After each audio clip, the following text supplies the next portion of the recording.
What's up, y'all? What's up? Good evening. Welcome to Friday Night Madness on this wonderful, wonderful July evening. It's actually July now, people. Do you realize how fast this year has gone? This pandemic, everything last year, this year just scrolling on by. So let's go ahead and get everybody in here. I see some people in the chat, in the lobby. They just been knocking the door down, waiting on us to get up in here. What's going on, Mr. Motivator, Raymond Elder, Joseph Thornton, Eric McDowell, XX Lil Ben, Cincy, FB Sports, DD, everybody that have been sent here by JT Sports. We appreciate you being here for the first time ever. If you're here right about now, I need you right now. Go ahead and hit that subscribe button so you won't miss anything from AFN. But we appreciate having this special guest on right about now. But before we get into introducing who he is, in case some people are new to this channel and don't know who we are, I am Miss Maggie T, co-owner of AFN, as well as producer behind Matt Mike Sports. And look, if you need something, you hit me up when it comes to appearance and things like that. So that's who I am. And right underneath me is... It's your boy Kstlyz, aka Kev, aka the sixth man, aka. Wait, oh my God! What? Hey, man. How you gonna miss your own cue? You're supposed to say, "I'm just Kstlyz." Like, how you miss that? How did you get to it yet? You gotta let me set it up first. No, we supposed to get it off rip. God. Oh, hold on.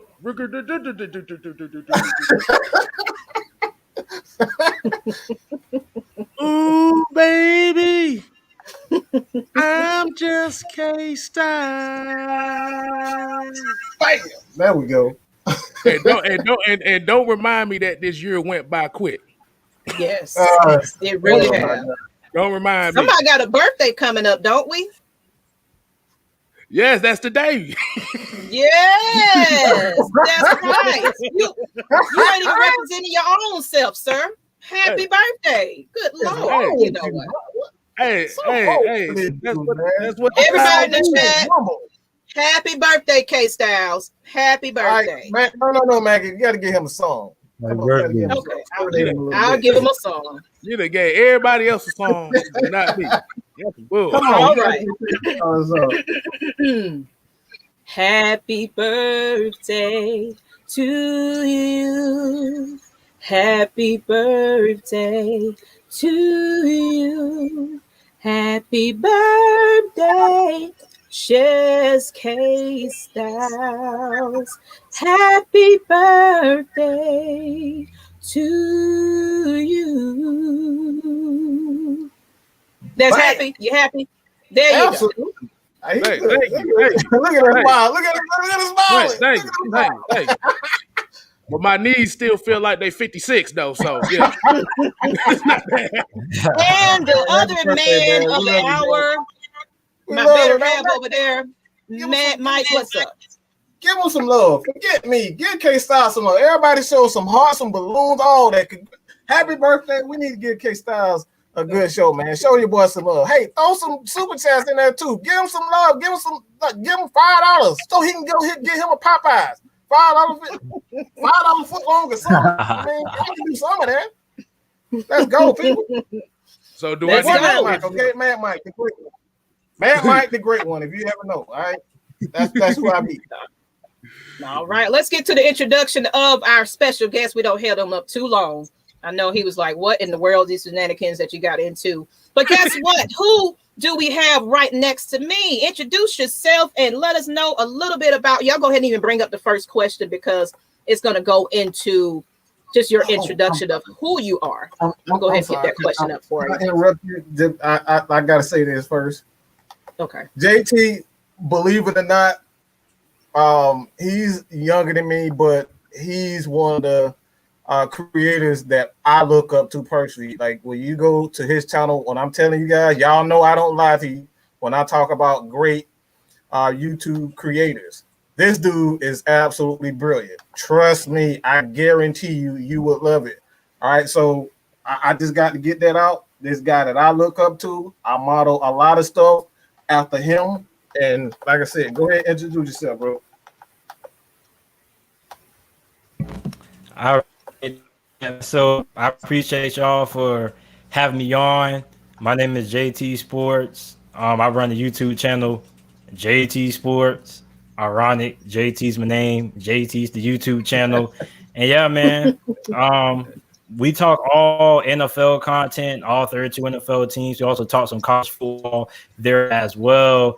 And I started doing YouTube back when I was like in 10th grade. Like I had just turned 16, and I just said, you know what? I just want to take YouTube serious, see what it can do. Kept me out of a lot of trouble, kept me out of, the streets and stuff like that, because living up in Jacksonville, it's easy to get easily influenced and things like that.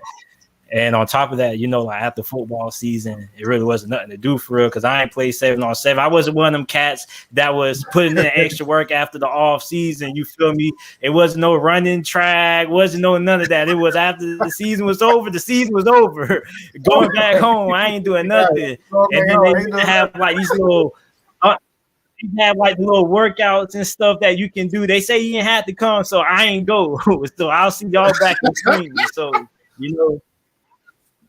give me something to pass time for real. So I appreciate y'all for having me on. Okay. Well, we appreciate you being here. And you know what? It's the very reason why we do what we do as well.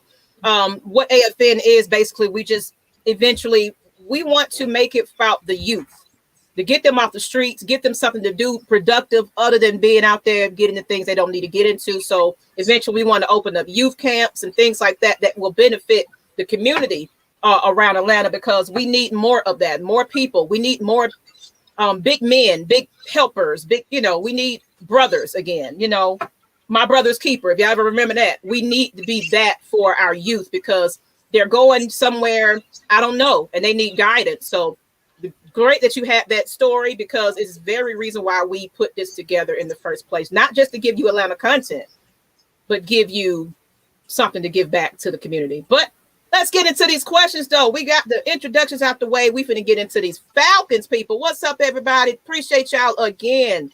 Thank y'all. So let's go ahead and go to the first question, JT, and then we'll start with you, and then of course we'll make it a round discussion. Anybody want to else add to it? But let's start with this one. With the recent signing of Kyle Pitts, how will he be featured more in the offense in absence of Julio Jones? I started with JT, then Mike and KSTYLZ. Well, it's really interesting, because when you look at your offensive coordinator, Arthur Smith, I pretty much knew that the Falcons were most likely going to take another tight end in the draft, even with the addition of Hayden Hurst, because Arthur Smith, during his time as the OC for Tennessee, he ran a lot of 12 personnel, which is basically 2 tight end packages. So by having Kyle Pitts and Hunter, how did I just forget his name? I just said it.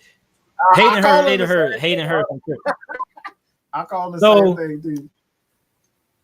So when you look at Hayden Hurst, like I think he had a really solid year for Atlanta last year. It wasn't, out of this world, but I feel like he was pretty solid. He had some pretty nice games. Look at the addition of Kyle Pitts. Definitely, it's going to come down to how Arthur Smith is going to utilize him, because really, I don't think he's your every down tight end. And the reason for that is because if you go back and you watch a lot of tape, when he was playing for Florida, everybody looks at the highlight reel catches that he had, how he was demonizing these cornerbacks and little boying them. Basically, he was a grown man playing pee-wee football. You ever saw one of them viral highlight clips that you see of this big old 6'8" Pop Warner kid against these 5'3" midgets? So that's what Kyle Pitts was looking like. But the downside is that he's not good at run blocking, and he got bullied by defensive linemen and linebackers who were able to get a hand on him at the line of scrimmage. So you look at Arthur Smith, he's going to have a lot of pressure to either develop him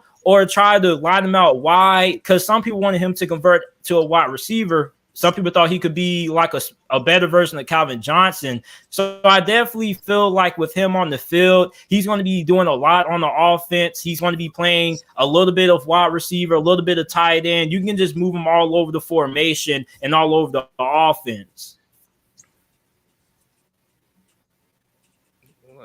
All right, Mike. What you got to say, Mike?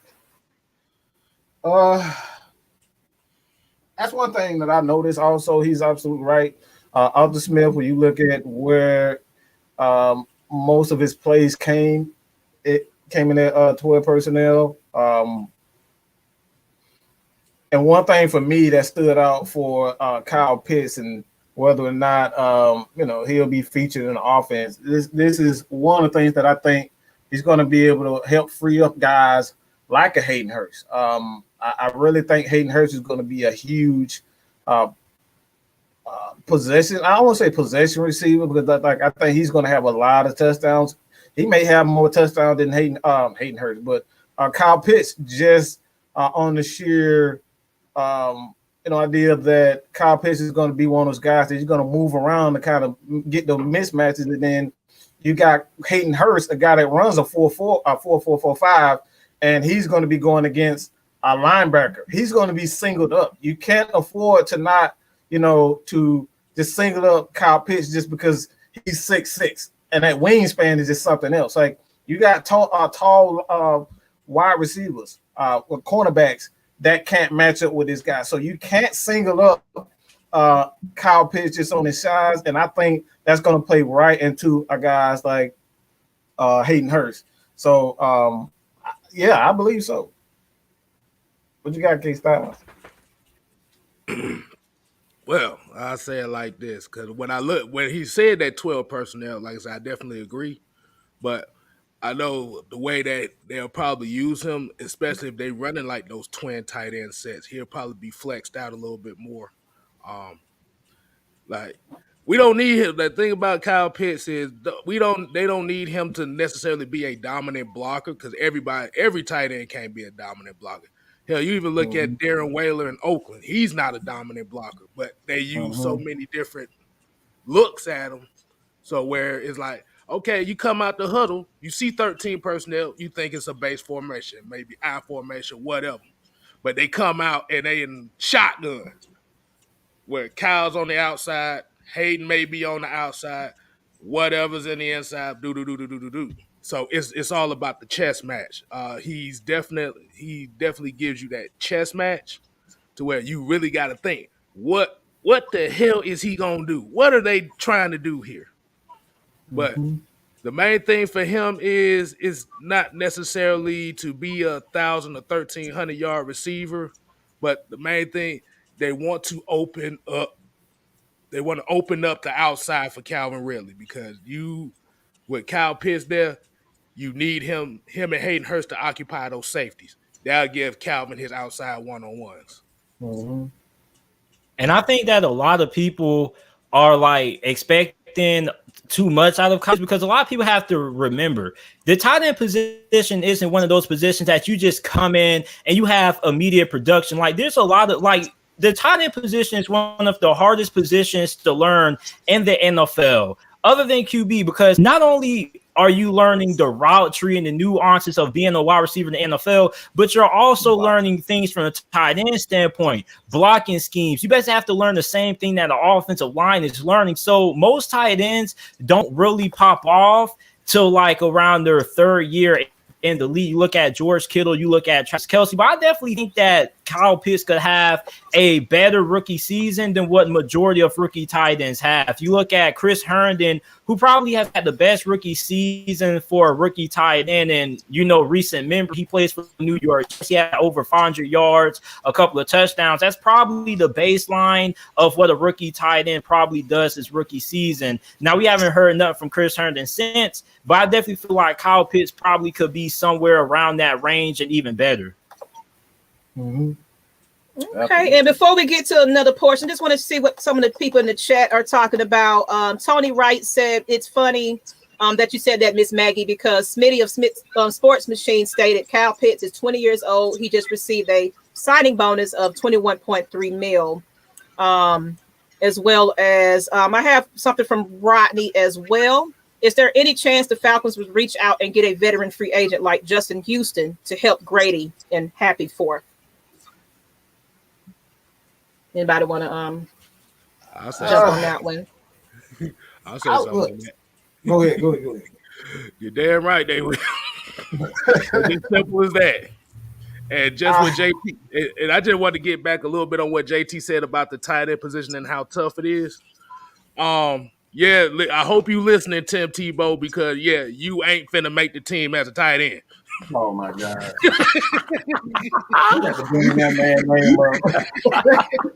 Wow. Hey. But look, Tim Tebow isn't going to be lining up as like a strict tight end. Like I think he's going to be what Taysom Hill is right now, because like I just don't think there's any way Urban Meyer would really put his boy Tim Tebow in a position like that where he's just playing a tight end position that's really hard to learn that he's never played before. So I think they're going to utilize him like H-back, fullback, tight end, wide receiver. Like I think he's going to be more of like a gadget player per se. Goal line packages, short yardage packages because of his size and athleticism. I just think Urban Meyer wouldn't say, hey, you're my boy, but I'm just going to have you purely at tight end. Like I think he wants to give Tim Tebow a legitimate shot at making the roster. Yeah, like let's be real. Can he catch? Like the dude is a quarterback. Like just because you play quarterback doesn't mean you can catch. Like everybody's like, oh, he can run fast, he's big, but can he catch? We've seen guys that catch well and practice, but when it comes down to a game, guys freeze up. Troy Wilson. Wow, really? We see that. Yeah, I agree, but I agree with that, but like it's not. I wouldn't say it's impossible to make the transition from quarterback to tight end, because the tight end for the Washington football team, Logan Thomas, I don't know if you guys remember him, but he was a quarterback for Virginia Tech a couple of years ago. He came out in the draft, got picked up by Arizona initially, got switched to tight end, bounced around a little bit, went to Detroit, went to Washington. He had a pretty good year. So, I mean, it's not impossible for Tim Tebow to, if he was really going to be a full-fledged tight end. But at his age, by the time he's really able to learn the tight end position, he'll be like 40. He'll be like 40. Exactly, so I mean, like, he's nearly 40. Like the dude's almost 40 years old. We're talking about tight end, moving to another position. He's going to get a social security check before he retires.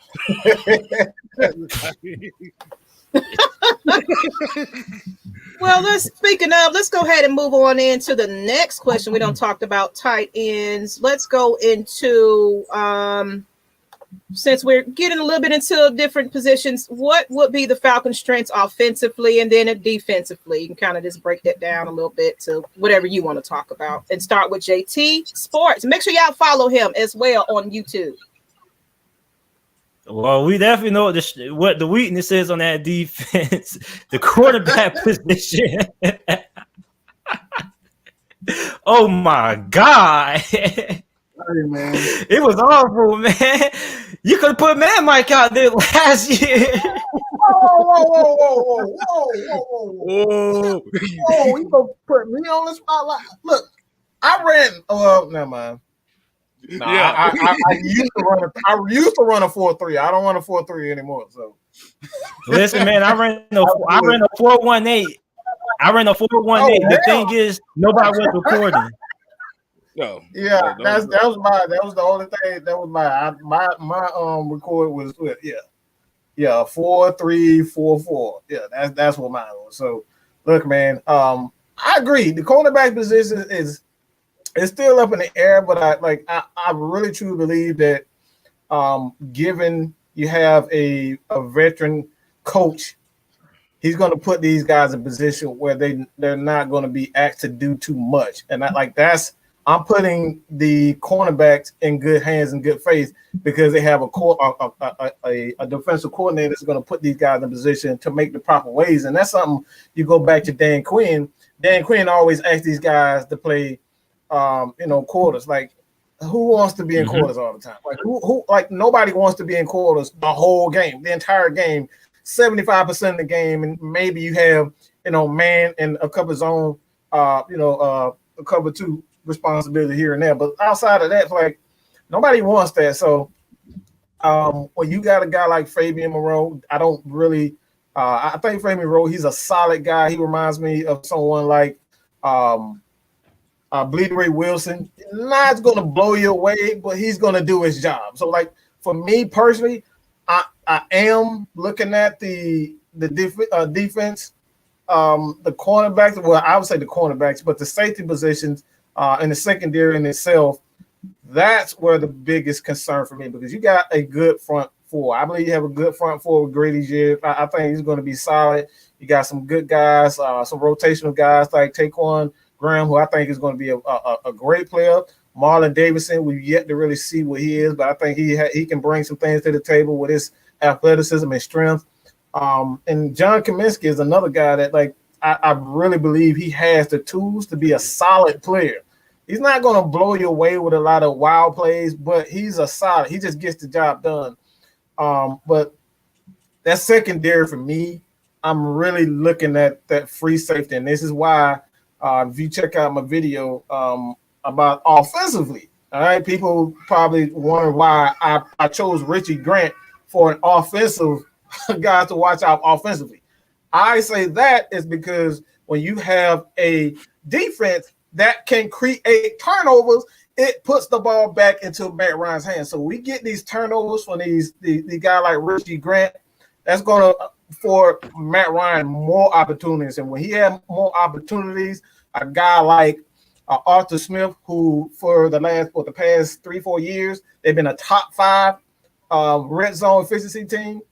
I think he's going to be good. So that's why I hit for the defense. Since he edits, oh my goodness, I ran a 2.66, but the cameras were on. Wow, this dude. That's a flash. Man, y'all and y'all 4 3s and 4 1s, damn all y'all. I was a 4 9. Keep it real, Kstlyz. Keep it real. Hey, but I got the job done. That's all that matters. You got this job done. But on the real though, like you said, defensively, what more can I say, Mike? I know JT is the special guest here. Do I need to tell him what I used to call this defense last year? Do I need to explain to him? Hey, I got a 3-word letter for you. What you could have called it? 4 letters. But we'll keep it PG-13 though. Why would let it fly on madness? This is the only time we let it fly on madness. Exactly. Yeah, I called it the Suki Hana Amber Rose slut walk defense for a reason. It was bad. It was that bad. Yeah. But the problem of it wasn't the players. I mean, some of it you can attribute it, but the system itself was just bad. I was about to say, because I ain't hear a lot of good things about Ricardo Allen leaving. Oh my God! Yeah, Ricardo Allen. I don't think nobody going to visit him in Atlanta. you talking about AOL dial up?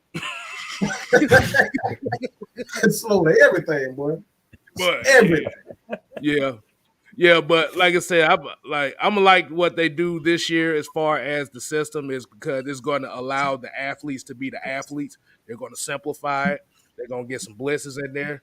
Like I said, especially if you're blitzing from every which way possible. Like Mike said with the free safety thing. Yeah, Richie Grant is going to have to start because you're going to need a rangy guy back there. But I'm looking at Deron Harmon. Like I said, Deron Harmon is at strong safety will definitely be key for this team. Experience, big enough. He gonna hit your ass when you need to. And are you bone crusher? Yeah. Apparently, I'm bone crusher tonight. So, wow, really bone crusher. Hey, JT, I get a lot of the big boy jokes here. So, like I said, if you see something funny, you go ahead and start laughing because I might end up laughing too. He looking like, boy, y'all wild over here already, man. Anything else y'all wanted to add to that before we go to the next? Well, I want to talk about the offense. Like, I think the offense, I'm going to take a different route. I think the strength of this team is probably going to be running the football because, like, everybody was hating on bringing in Mike Davis.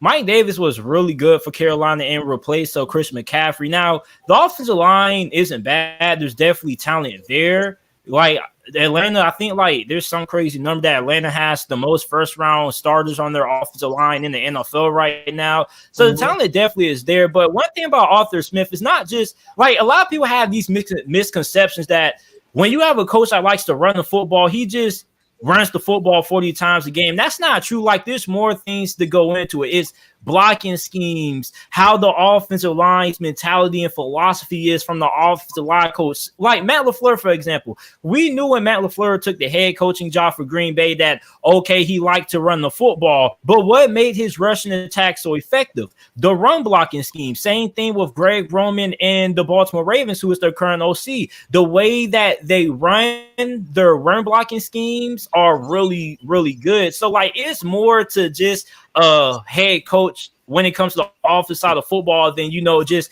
being a really good play caller. There's extra stuff that goes into it schematics wise. And I really want to emphasize this, but I think Mike Davis definitely could end up being really solid for Atlanta. I think he could end up having 900, maybe close in on 1,000 yards.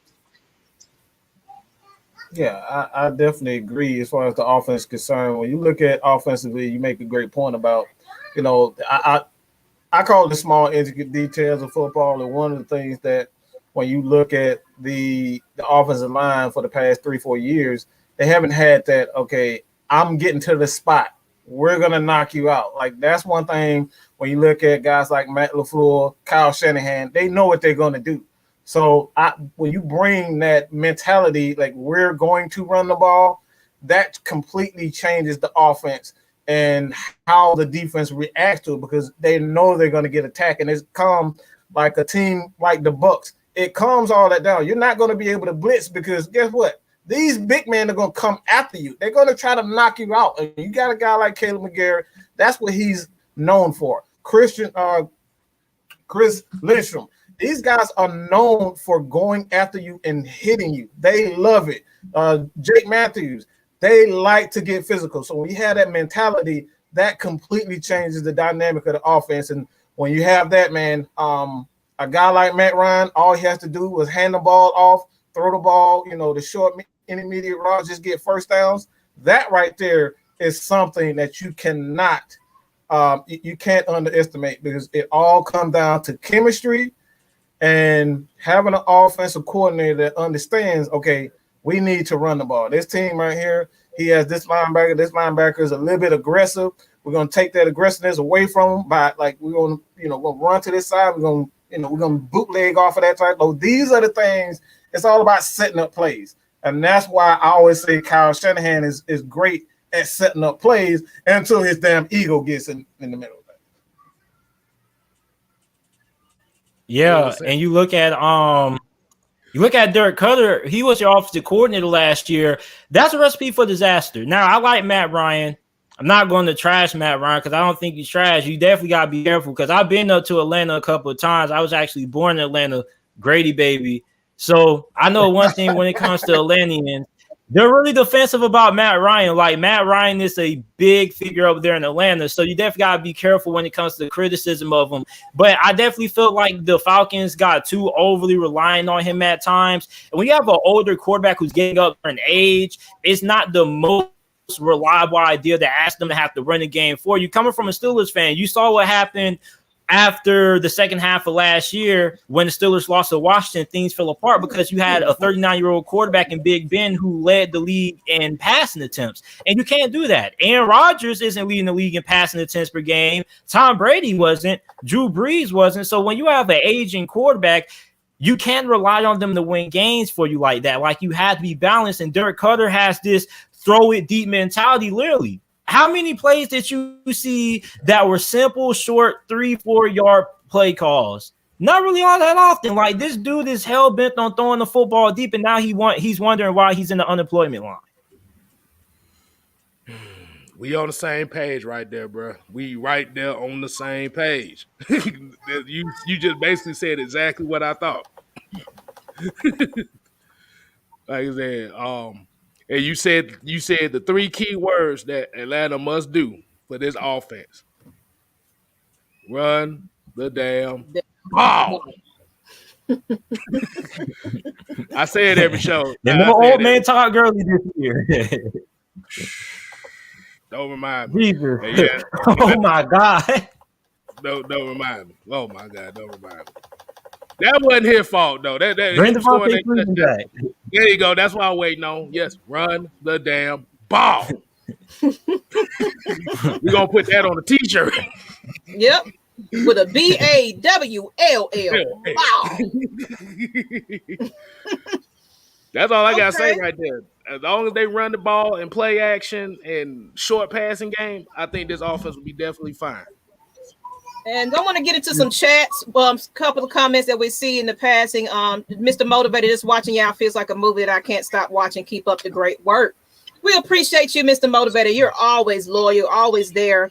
Tony Wright said, I love the Falcons' depth on both sides of the ball. Now, this is one of the main reasons why the Falcons will be successful this season. Hey, Asia. Hey, girl. How you doing? I always love my ladies in the chat. Where the women at? Go ahead. Where the women? I need more women in the chat. And then, of course, Loud Pack G. Okay. I'm probably from people from your channel, JT. I'm going to go back to it. I'm sorry. These chats are going too fast. I'm sorry, Loud Pat. But he said, get ready. It's going to be a tough year. So, but we'll get some more comments in a moment. But anything else y'all want to add before we move to the next topic? Let's do it. Okay, let's go ahead and do it. So we've done talked about offense, defense. Now, next, we're going to talk about what are some players that is under the radar and should be talked about more. I know we kind of mentioned it, but if you want to elaborate on anything else that y'all wanted to highlight, starting with JT. I think that Russell Gage is being severely underrated and underlooked when it comes to Falcons fans out there.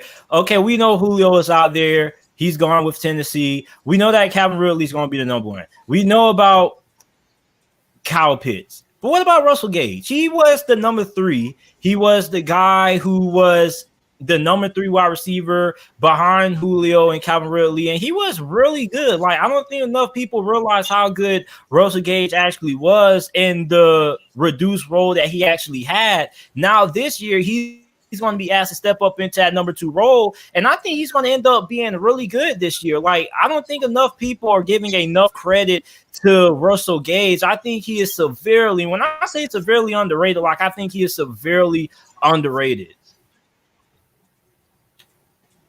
Look, I told you this dude remind me of myself. If I haven't, and Kstlyz, I literally made a video on Russell Gage being the slot corner killer, and people looked at me in fact, okay, he's just a slot guy. But when you look at his film, he also plays a lot on the outside.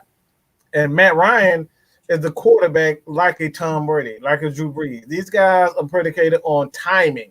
It's not necessarily their arm strength that they rely on. It's all about timing and chemistry they have with their receivers. So when you have a guy like Russell Gage and you have tight ends like Kyle Pitts and Hayden Hurst, Russell Gage becomes expendable. And like, can you really can you double him? And he can win one-on-ones. He is a guy that's going to be able to win one-on-one opposition. So Russell Gage is one, but I think this person is severely being looked over. And honestly, I don't know why people are underestimating this guy. And he is obviously one of the best linebackers. I think he's just me personally, and no disrespect to Bobby Wagner, but Deion Jones is the best linebacker in the NFL. When you talk about making impacts, one of the things that, as far as the defense last year is Deion wasn't allowed to move around and do his thing because of the lack of the depth on the defensive line to keep those guys off him. So now you got guys like Graham. Now you got guys like, Davidson, all these guys have bigger, more physical linemen. Deion Jones gets to move around in a scheme where he's going to be aggressive. Dan Pease has a scheme with his linebackers where he lines them up at corner. He lines them up at safety, slot, Like he moves his linebackers around. So when you got a guy like Deion Jones, he's gonna be everywhere. You're gonna have to account for him.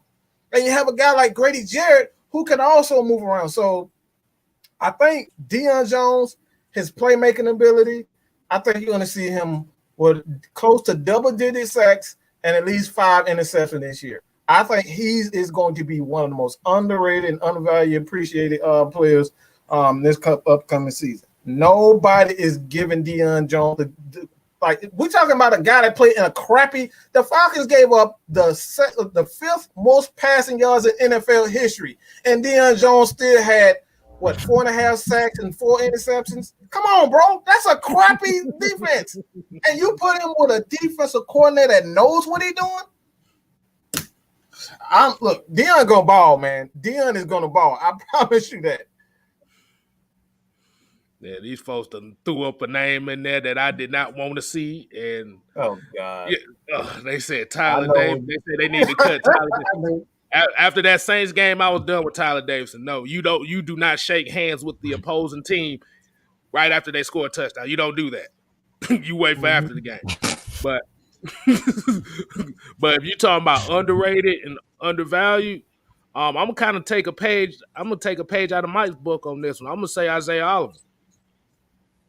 Ooh. I'm gonna say Isaiah Oliver. The reason why I say that is that like with the reports of him, they trying to say he's a free safety, but his role in this defense, he's just gonna be a free roamer. There's a difference. He ain't gonna be playing safety. He's gonna be roaming around the middle of that field. He's gonna be roaming around that 7 to 10 yards from the line of scrimmage. As we know, as him being a physical tackler and stuff like that. Because if y'all notice, once they moved him to that slot corner, that bit nickel situation type of corner, he flourished. And even on the outside, he wasn't too bad. But like I said, when you got AOL dial-up behind you that can't even cover a beach ball, can't cover. You get left on the island.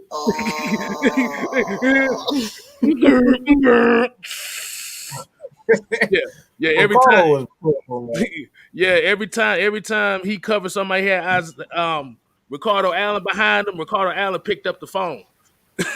And you know what happens when you pick up the phone when you had that AOL dial-up? Everything.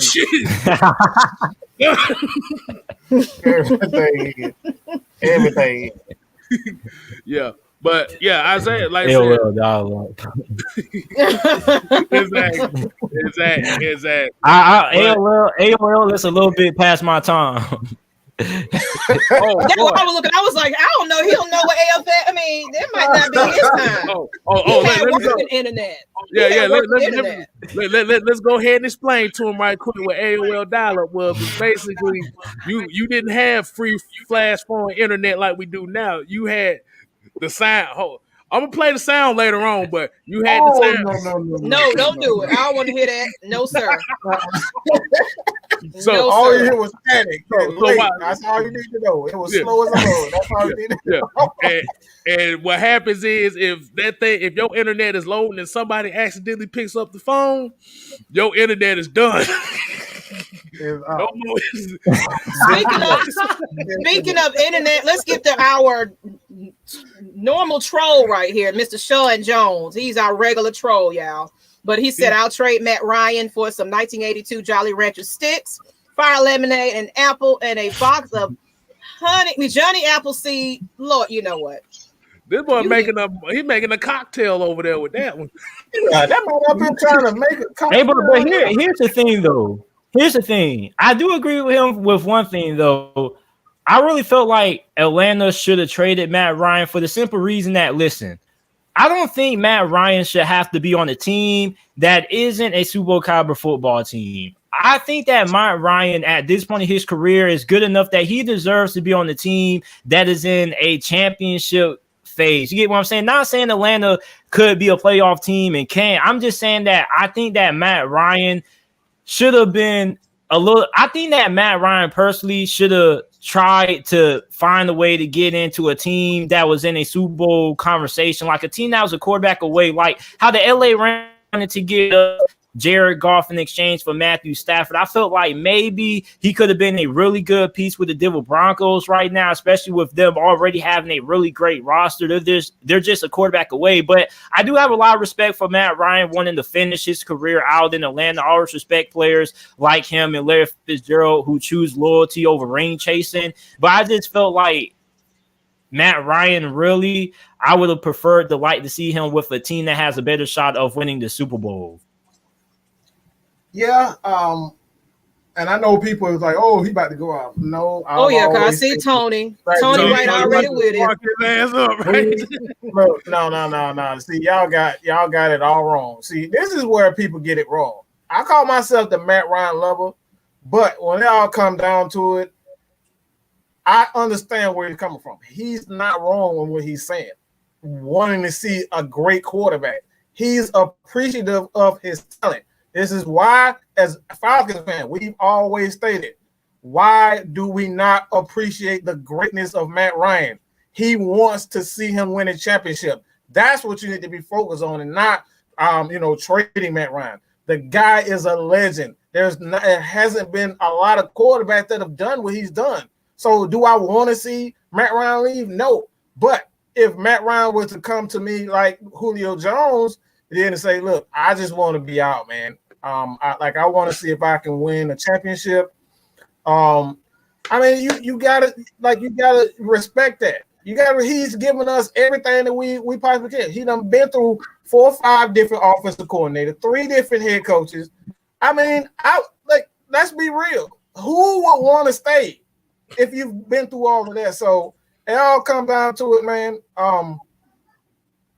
We've always stated I was ready for a quarterback. All right, I was ready for a new quarterback, but we always state it's not all about bringing in a quarterback. It has to make sense financially, and it did not make sense financially. If it made sense, the Falcons would have pulled that trigger. I really believe they would have pulled that trigger on a guy at least to try to see if they can move up to go get a guy like Trevor Lawrence. You know what I'm saying? Like, if they really wanted to move on, the Falcons had they have everything.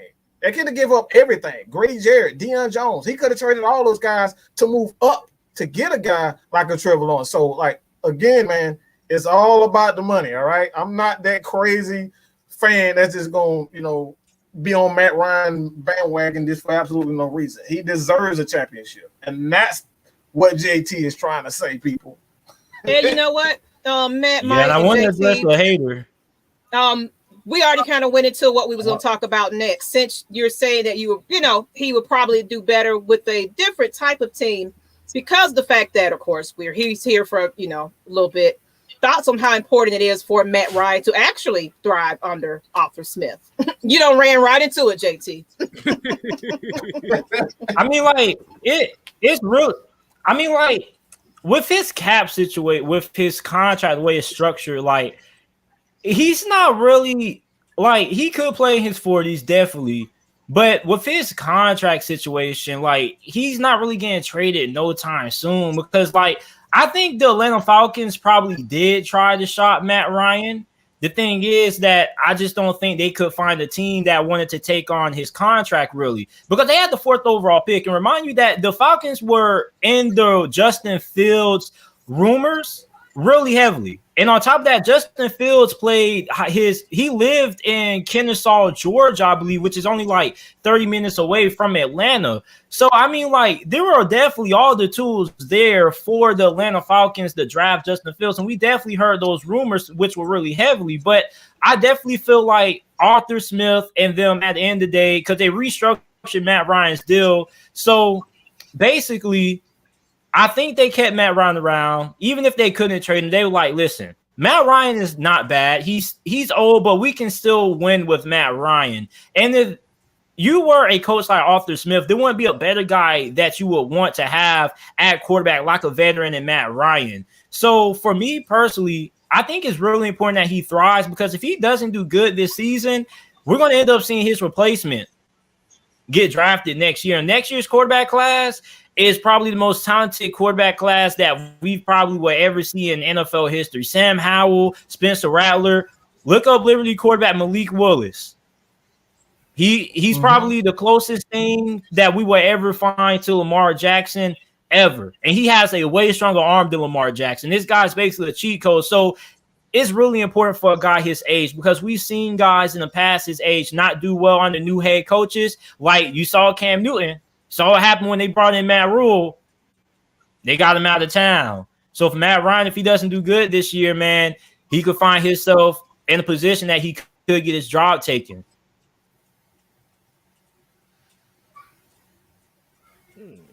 Whoa, okay, Sal, you got it. Oh, no, you want me to go? That was you, Mike. You next.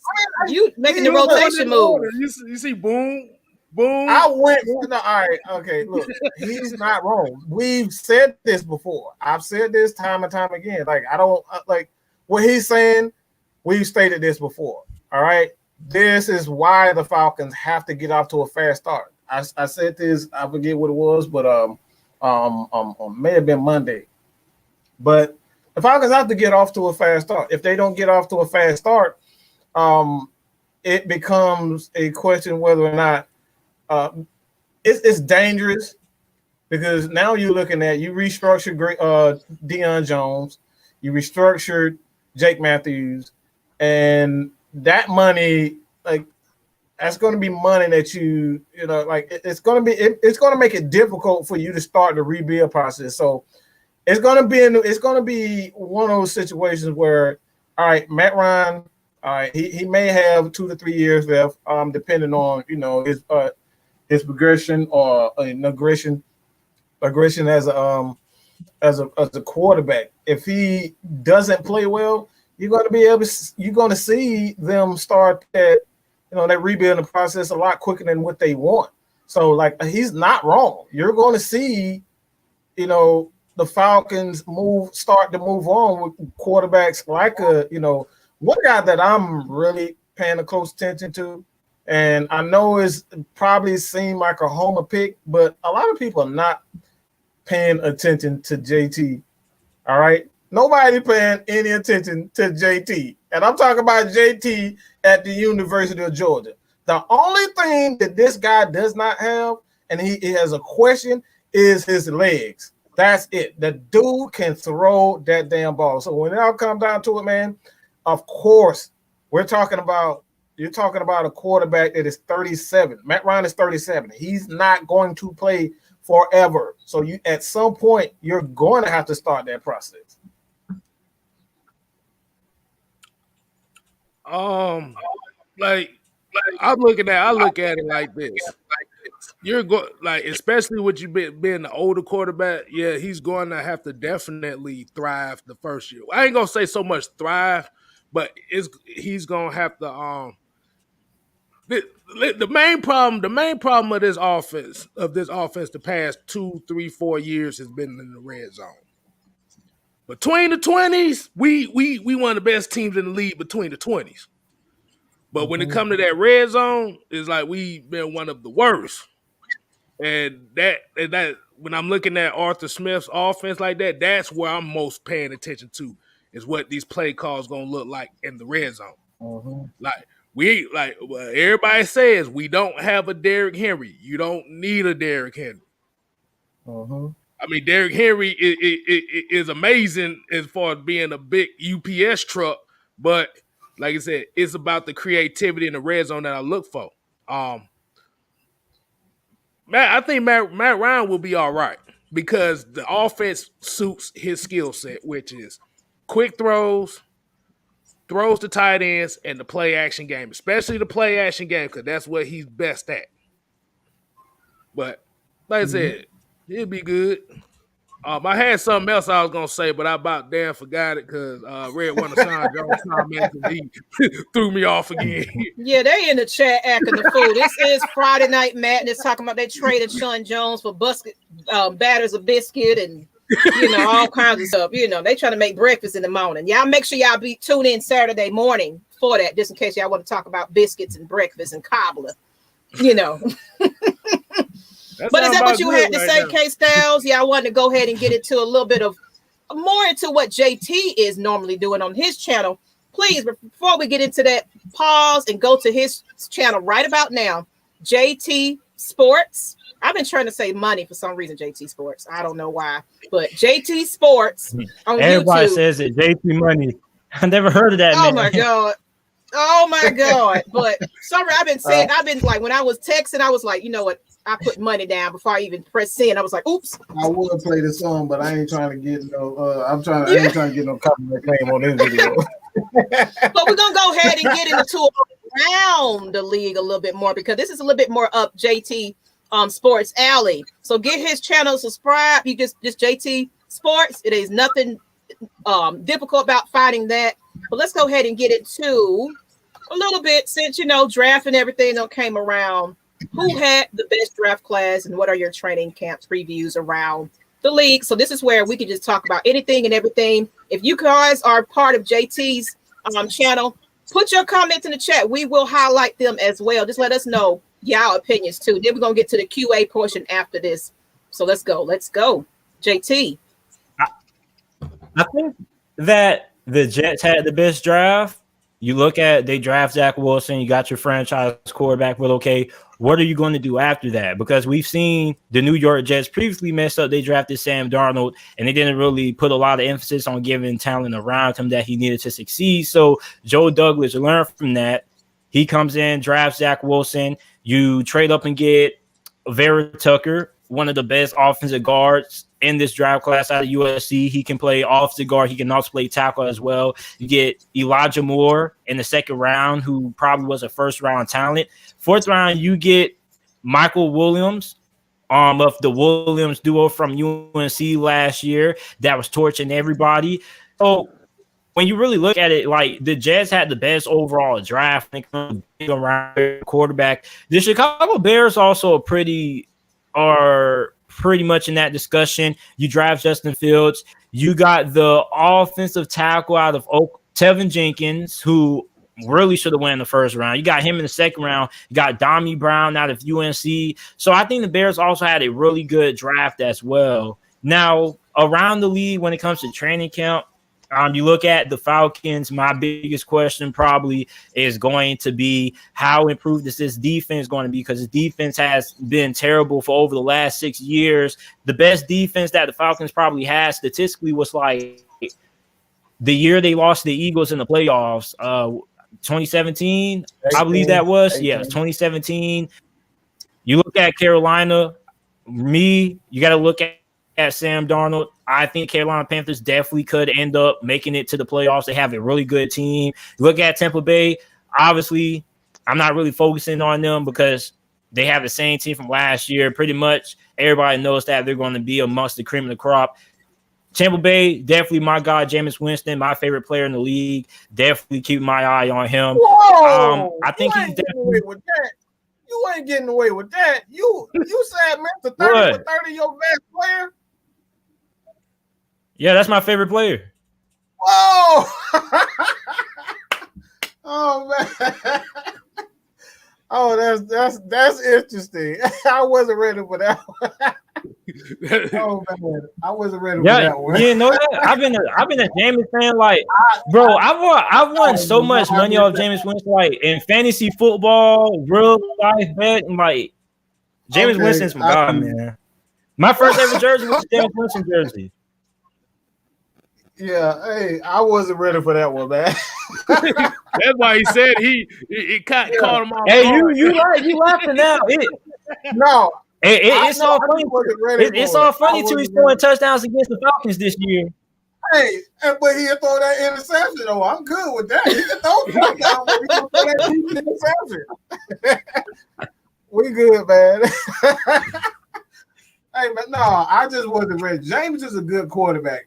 I think, him being with, the Saints, he has an opportunity to learn how to cut down and not be so aggressive. I think that's his biggest issue, is that he believes that he can make every throw. And in the NFL, you can't take those chances all the time. You got to be cautious. If you can't, if it's a split second, I know you have a big arm. You believe that you have massive confidence. And that's one thing I do like about Jameis. He has confidence. But again, guys like Aaron Rodgers doesn't believe that he can make every throw. He'll stop, he'll hesitate, before he makes something. He'll think twice. I don't think Jameis thinks twice before he throws, and I think that's his biggest issue. You gotta think twice. All right, and that probably sounds crazy for me to even say that you got to think twice about some throws you cannot make, and one that really comes out to me is the fourth quarter pick. Or you're talking about Deion Jones. You can't throw that ball anywhere near Deion Jones. All right, you gotta be smart, and that's what I mean by him. You got to think twice about some throws. You got to understand the personnel, and I think he doesn't understand the personnel a lot. And I think when he get with a guy like Sean Payton, who is a quarterback whisperer, I think he's going to be very good. Yeah, man. I remember he threw that pick six to Deion Jones in overtime, which it was his last touchdown as a Buck. Yeah. You can't throw that anywhere near Deion Jones. You can't do that. I call him Neon Deion Jones. All right? You can't throw that ball anywhere like that. That can't happen. And let me cut y'all off real quick. Let me cut y'all off real quick. We got VF Baller in here coming in at the end of this interview, but wanted him to get in a little bit about just who had the best draft is what they're talking about in case you didn't know what they're discussing. So go ahead, keep going. You want me to say, let them to keep talking, or you want me to say something? Yeah, let answer the question. Them finish, and then you'll add your own, so you can kind of fit in. I got you. Oh, my turn. But yeah, man. I was about to say, I think the Miami Dolphins really had the best draft, to be honest with you. Because for what I look at through here, it's like they addressed a whole lot of needs and a whole lot of toys to play with as well. The fact that you can get Javon Holland, Jalen Phillips, and Eric Weddle, and Liam Eichenberg in 4 picks, those were literally 4 picks that were kind of expected to be late first round picks, and they got all 4 of them. You just set yourself up for something nice for the next 5-6 years. But it's all still going to depend on Tua. Can Tua lead that team and get better? Because we've seen him throw the ball and that arm don't look good right now. But he got his homeboy from Alabama, so we're gonna see how that go. But I think Miami had what I was gonna say Buffalo because they had me and Mike's favorite players. They drafted me and Mike's favorite players out of that draft. But I don't want to be reminded of that. But I'm gonna say Miami Dolphins. I think they had a damn good draft. I think they had the best one.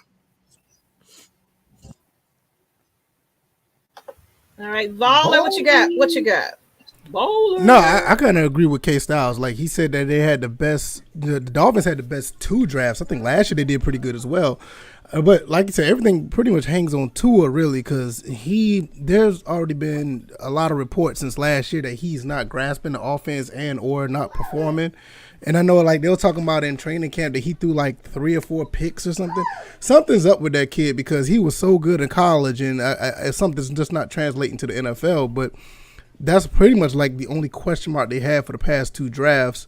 The Jets did pretty good as well. Also, you had some other teams that did okay, but those 2 really that stand out really. The Panthers is another one. They addressed a lot of needs, and honestly, I mean, I'm not trying to be a homer, but I think we did pretty good as well. So it's just pretty much those 4 teams, but I do give the nod to the Dolphins. The last 2 years, not only this year but last year, they've done pretty good as well. Hey, can I add something? One more thing. Right? And then after that, we're gonna let JT get on and go because he got some other obligations to take care of. So we don't want to hold our guests too longer. That's just a quick thing. And remember, the New York Jets I think they the first team in NFL history to draft 2 players with the same exact name. Remember that. Remember that. Yes, they got 2 Michael Carters on their team they drafted this year. The corner and the man, they already lost. They already lost the season. They already lost. They going 4-12 for just for that reason right there. Oh man, I didn't want to throw that out there right quick. Somebody had in the comments. Somebody said, "Do you see Carolina being the issue for the Falcons this season, especially with Darnold at QB?" Hell yeah, bro. I keep telling people this. Sam Darnold can play, man. Like, he had a lot of great plays for the Jets, man. Like, I promise you, Sam Darnold was failed by the Jets organization. He's going to a Panthers team that has more to work with that he ever had in New York. You got DJ Moore. You have Robbie Anderson. You just bring in Terrence Marshall, who has some familiarity with Joe Brady. Then on top of that, you have a pretty solid offensive line. You have Chris McCaffrey back there, bro. The Panthers are a serious sleeper team heading into this year. They're one of those teams that should be a fringe playoff team. Like, you think they can make it to the play? You wouldn't be surprised if they made it to the playoffs, but at the same time, I still think they probably need a couple of more pieces on defense. I still have some reservations about that defense, but I definitely feel like Sam Darnold can play. He was felt by the New York Jets, man. Like, he can play. You got to show it to me. I don't like. For me, that sound all good, and I know he can make those tough throws. But I'm a man about action. I can watch those one throws all we want. But when we talking about in clutch situations, when you need to make those, he's yet to prove that. So, does he have talent? Absolutely, he has the talent. He's he's a first rounder for that reason. And I agree to an extent. Well, more than an extent. The Jets did fail him, but at the same time, you still have to show some promise. When you look at a guy like Matt Ryan Jr., the Chargers, Justin Herbert. He's one of those guys that I think, when you look at him, he doesn't necessarily have all the weapons that he needs. He can make those throws, but like he hasn't turned that corner yet. Like, and me, when I say turn that corner, it's all about consistency. So like even guys like Josh Allen. Josh Allen played brilliant last year, but when you talk about Josh Allen, is he consistent? I've yet to see that. All right, we need to see that. So. He had tremendous potential, but you have to show me, dog. You were the number one quarterback. I got to see consistent play, and that's one thing with him. I haven't seen any consistent play. All right. On that note, people, JT Sports. If y'all haven't already scrolled on over to his channel, please give him some love, show some appreciation. He talks about every team in the NFL. So if you got a team, you're not just Atlanta Falcons, you go on right on over there and check out some of his content, his daily uploads every day, so you won't miss nothing. He actually got something that he got coming up soon. So JT, one last little saying. What you got to go ahead and just close it out? Yeah, man, I just appreciate y'all for having me on, man. Y'all keep talking about the Atlanta Falcons. There's not really a lot of Atlanta Falcons YouTubers out there. Like, it's only like you guys. You got Smitty Smith Sports Machine, and that's pretty much it. So y'all keep doing what y'all doing, man. If it was a law that you had to rep the team in the city that you were born with, I would be a Falcons fan. Hey. You sound like a lot of people that live here. Yeah, that's about 75% of people. They are not Falcons fans, but that's all right. We are. Well, we appreciate you, JT Sports, and go ahead and let you go. And look, y'all, he will be back. We would love to invite him on back, as well. But we appreciate you. Thank you. You have a great one. Definitely, JT. Man. I'll try to get with y'all. Oh, wait, what happened? Thank you. I don't know what's going on my computer. I don't know. My computer's acting crazy, y'all. I'm sorry. I pressed something and it did whatever it did. Thank you, JT. Cut the man off. Well, you the Kanye West that man. I don't know what's going on my screen. I did not. If y'all see what's on my screen right now, I'm trying to get out of it. But anyway, there you go. Thank you, JT. Go ahead, y'all. Go ahead and get to it. I guess we're going to open it up to the Q&A portion of where we saw some questions in the chat. This is where you can get your questions asked right now. And I'm going to be right back. I don't know what's going on. I think she did that on purpose. I think she did it on purpose. Hey, man, can't do him like that, man. Can't do him like that. Yeah, can't do him like that. Oh, speaking, I want to piggyback on the Panthers thing. I'm not really worried about Sam Darnold. It's just the fact that that's a division rival. They play us tough no matter who's the quarterback is. So we just got to be worried about them regardless. So I don't know. I don't too much care about it. I don't think he's going to be a factor, but I just think the fact that they're a division rival, I mean, hell, they had a few low-tier quarterbacks against us, and they played, pretty tough against us. So it's regardless. It don't matter who's there. They're a division rival. We see them twice every year, so it's going to be a tough match either way. So it's just not just because Sam Darnold. That's just how it is. Yeah, that'll be good until Sam Darnold starts seeing ghosts. Remember what happened last time he started seeing ghosts? Mm-hmm. Yeah, like I said, man. Like I said, a lot of quarterbacks have talent. It's the reason why they're quarterbacks to begin with. But it all comes down to consistency. Like I don't care about what he did and the weapons that he don't have. Don't do me like that. Don't do me like that. I did not do him like that. My bad. Kanye West. I can't say. I can't say because when you look at Russell Westbrook, I was about to say Westbrook, but when you look at Russell Wilson, like he doesn't have a ton of talent around him. Like he doesn't have a running game. His offensive line sucks. It's consistently sucked, but he continues to put up numbers. So like that's for me personally. Like I said, I don't really care about how many weapons that you have because when you look at Matt Ryan when he first started, his first 4 years, first 4 years or so in the league, he really didn't have any weapons outside of Michael Turner. Like let's be real. It was Matt Ryan and the Michael Turner show. That was the offense until Julio until 2013. It was really that. And Roddy, like I said, he had one target. It was Roddy. Roddy, he had that. But it was really just Matt Ryan because even Roddy White wasn't, that Pro Bowler we expected him to be on a consistent basis. So, for me, like I said, I love when quarterbacks have back to back at least 3 years of consistency before we say, okay, this guy's going to be a problem for this division because this is a new division. He doesn't know this defense. He doesn't know the Saints. He doesn't know the Bucks. So it's going to be a transitional period from him as well. Especially with the NFC South, like you said, being up there with the AFC North as being that tough division that you don't know. Like even though the Saints have won it the last 3 years, it ain't been that easy if you look closely at those games.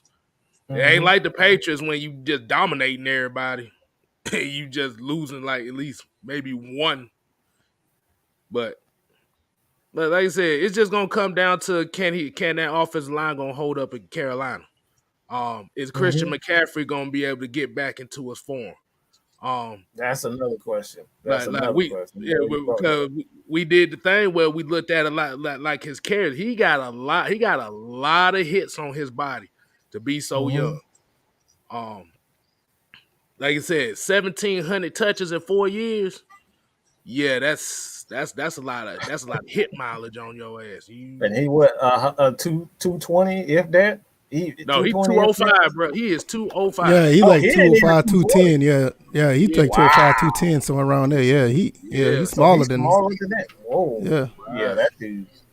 And Cincy, don't be doing that. Don't be doing that. I'm gonna find your channel and come for you too. How about that? Nope, there wasn't delivery. We good over here. It's all love and support. But let's put them questions in the chat, people. This is the QA portion of the show. What y'all got? What you got? Go ahead and put that up there. There we go. Anybody else got anything they want to add since we're waiting on some questions? I want to know how Mike Davis is trash.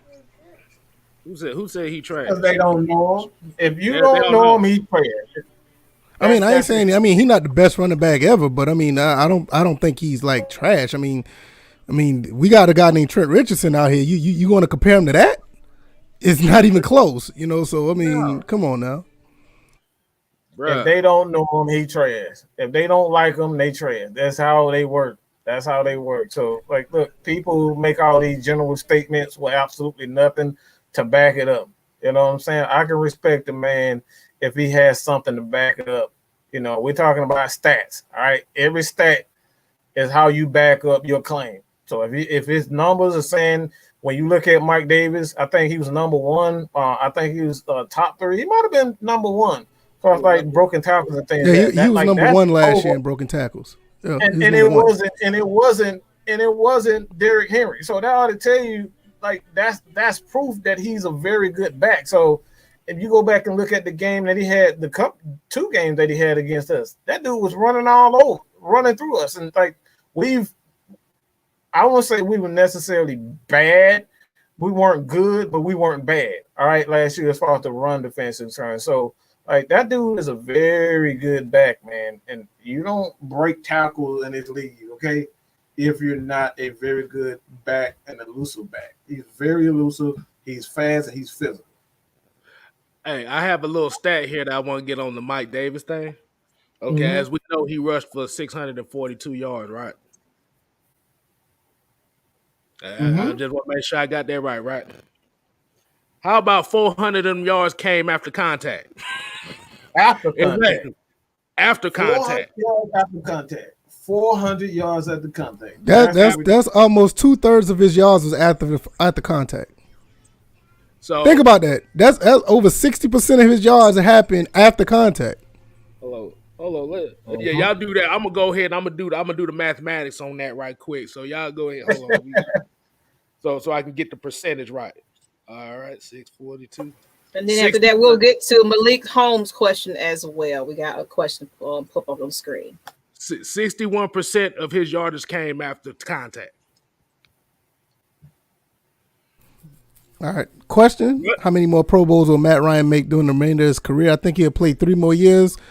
Just to be I'll be fair. I'll say at least 2 out of the 3, but with his talents, it definitely could be 3 out of 3.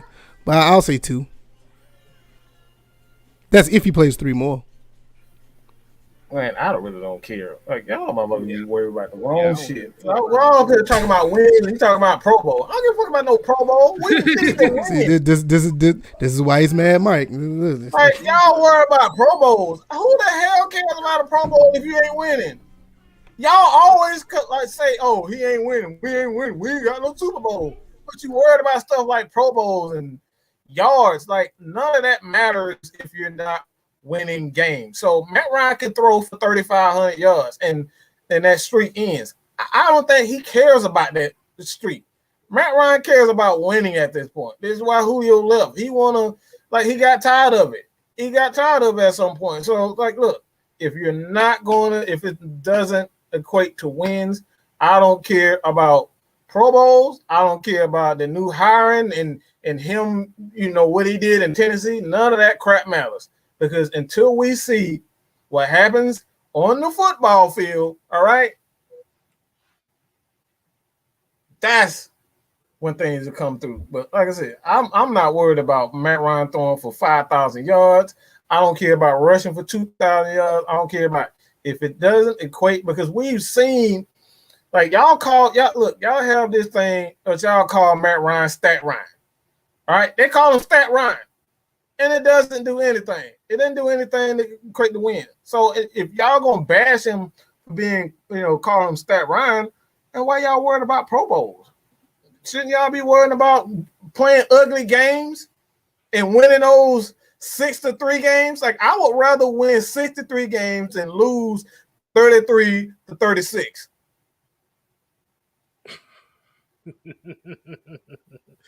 You're damn right, because let's be real. The Pro Bowl ain't been relevant since 2004. Right. Let's keep it real. Yeah, probably before then. That's like just a mini vacation for them. Yeah, but like I said, you have to remember the Pro Bowl is a popular. Like somebody said in the chat here, the Pro Bowl is a popularity contest, and if you look at the quarterbacks that's in the NFC. Yeah, he's not finna make no Pro Bowl out the NFC because he doesn't garner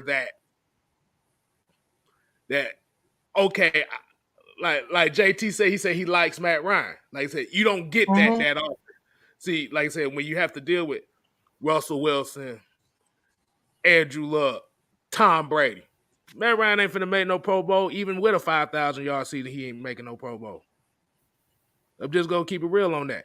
And the thing we gonna say is, and I'm gonna agree with Mike on this, I don't give a damn about a Pro Bowl. If your goal ain't the Super Bowl, if your goal is the Super Bowl, he ain't gonna be playing in the Pro Bowl no way. All right. I forgot about that. I totally forgot about that. Exactly.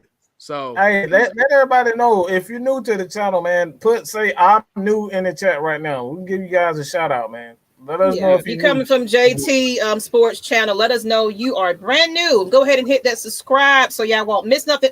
And also donate to the channel, people. It helps us to get better so we can have these amazing green screens and everything else, fancy edits and giveaways and everything else. So make sure y'all, donate to the channel. We appreciate everything that you guys do. We will be doing giveaways throughout the regular season. So your donations won't be unnoticed. We appreciate it. Definitely. Hey, let me say this. Here over Atlanta Falcons Nation, we talk crap. This is how we talk on Atlanta Falcons on Friday Madness. This is why it's called Friday Madness. We're debating. You guys come on if you want to have an opportunity. Again, hit up Miss Maggie. You want to have an appearance on the show and tell us what you think about. It doesn't have to be the Falcons. It could be your team, whatever your team is. You want to come in and show us some love. Look, come and show us some love. Kenneth Lewis is another one. He's a new one. Look, man, we appreciate everybody. Anybody is welcome. If you want us to break down something on your team, whatever your team is, we just put ask Matt Mike or ask AFN, ask Kstlyz in the comments, and we will make a video specifically for you. Go first and frame raise also. Leave a comment and say, a question for him. We will make these videos for him. This is what we do. We are the men and women of the people. We're here to serve you guys. And y'all want to get into Fred Butt's question? Do you think Arthur Smith will be an aggressive coach? What's up, Fred Butts? I'll be quick. With it. I'm gonna give the Kstlyz approach to it, and I'm kicking the Kstlyz. No, I don't think he's gonna be an aggressive coach. I think the aggressiveness is what got us here. We need a smart coach, and that's what he's gonna be. Bam! Right to the point. That's why when he say the Kstlyz way, that means to the point. I'm gonna make a little tidbit about that Pro Bowl comment we just made before that. Remember, Azaloni from the Saints had more Pro Bowl votes than Foye Oluokun. So that lets you know how relevant that shit is. But aggressive coach? No. Like you said, because we've had aggressive coach before. That was Dirk Cutter. That was Farmer Friend. That was them deep routes trying to throw deep every time. No, they not finna do that. Now, if you're talking about is he gonna be a coach that hold them accountable? Yes. Is that where you're talking about as far as his coaching style, or you're talking about what type of plays he's gonna be calling? Because if you're talking about play calling, it's not gonna be no aggressive stuff. If you're talking about his ways as far as getting the best out of his players, he might be a little aggressive, but it's going to be more so of the accountability aggressive. And that's what this team has been needing for a long time. Because Gilbert wasn't goddamn holding nobody accountable. And you saw it on the field. Let's be real. You didn't see it on the field. Because if you hold somebody accountable, there'll be some damn consistency. I'm going to put it like... Oh, go ahead. I thought you was done. No, I'm just going to say the one thing. Remember, 2 playoff appearances in 6 years. That's it. Go ahead, man. Really, all you got to do is go back and look at the draft. Look who they drafted, look who they picked up, and look the type of players they picked up. that what speaks in draft basically, like in some of the free agent pickups as well, a lot of this stuff was just basically saying that they want smart players to be in position to make smart plays. So yeah, I think the aggressive side is just going to be the part that just, them executing. It's going to look aggressive once they make the plays. And they will make plays. There's no doubt in my mind that this team is going to be better than what it was last year. I think you're going to see some people step up and make plays because they're going to be in the right position to make plays. And to put them in the right position to make plays, you have to play smart football. I mean, this is why you got a guy like Kyle Pitts. You turn back around to get a safety, and you got a couple of cornerbacks, and you got the offensive line. We got 2 offensive linemen. I mean, a lot of people don't. We know that what they picked up, but we don't really talk about it that much with Dahlman and Mayfield.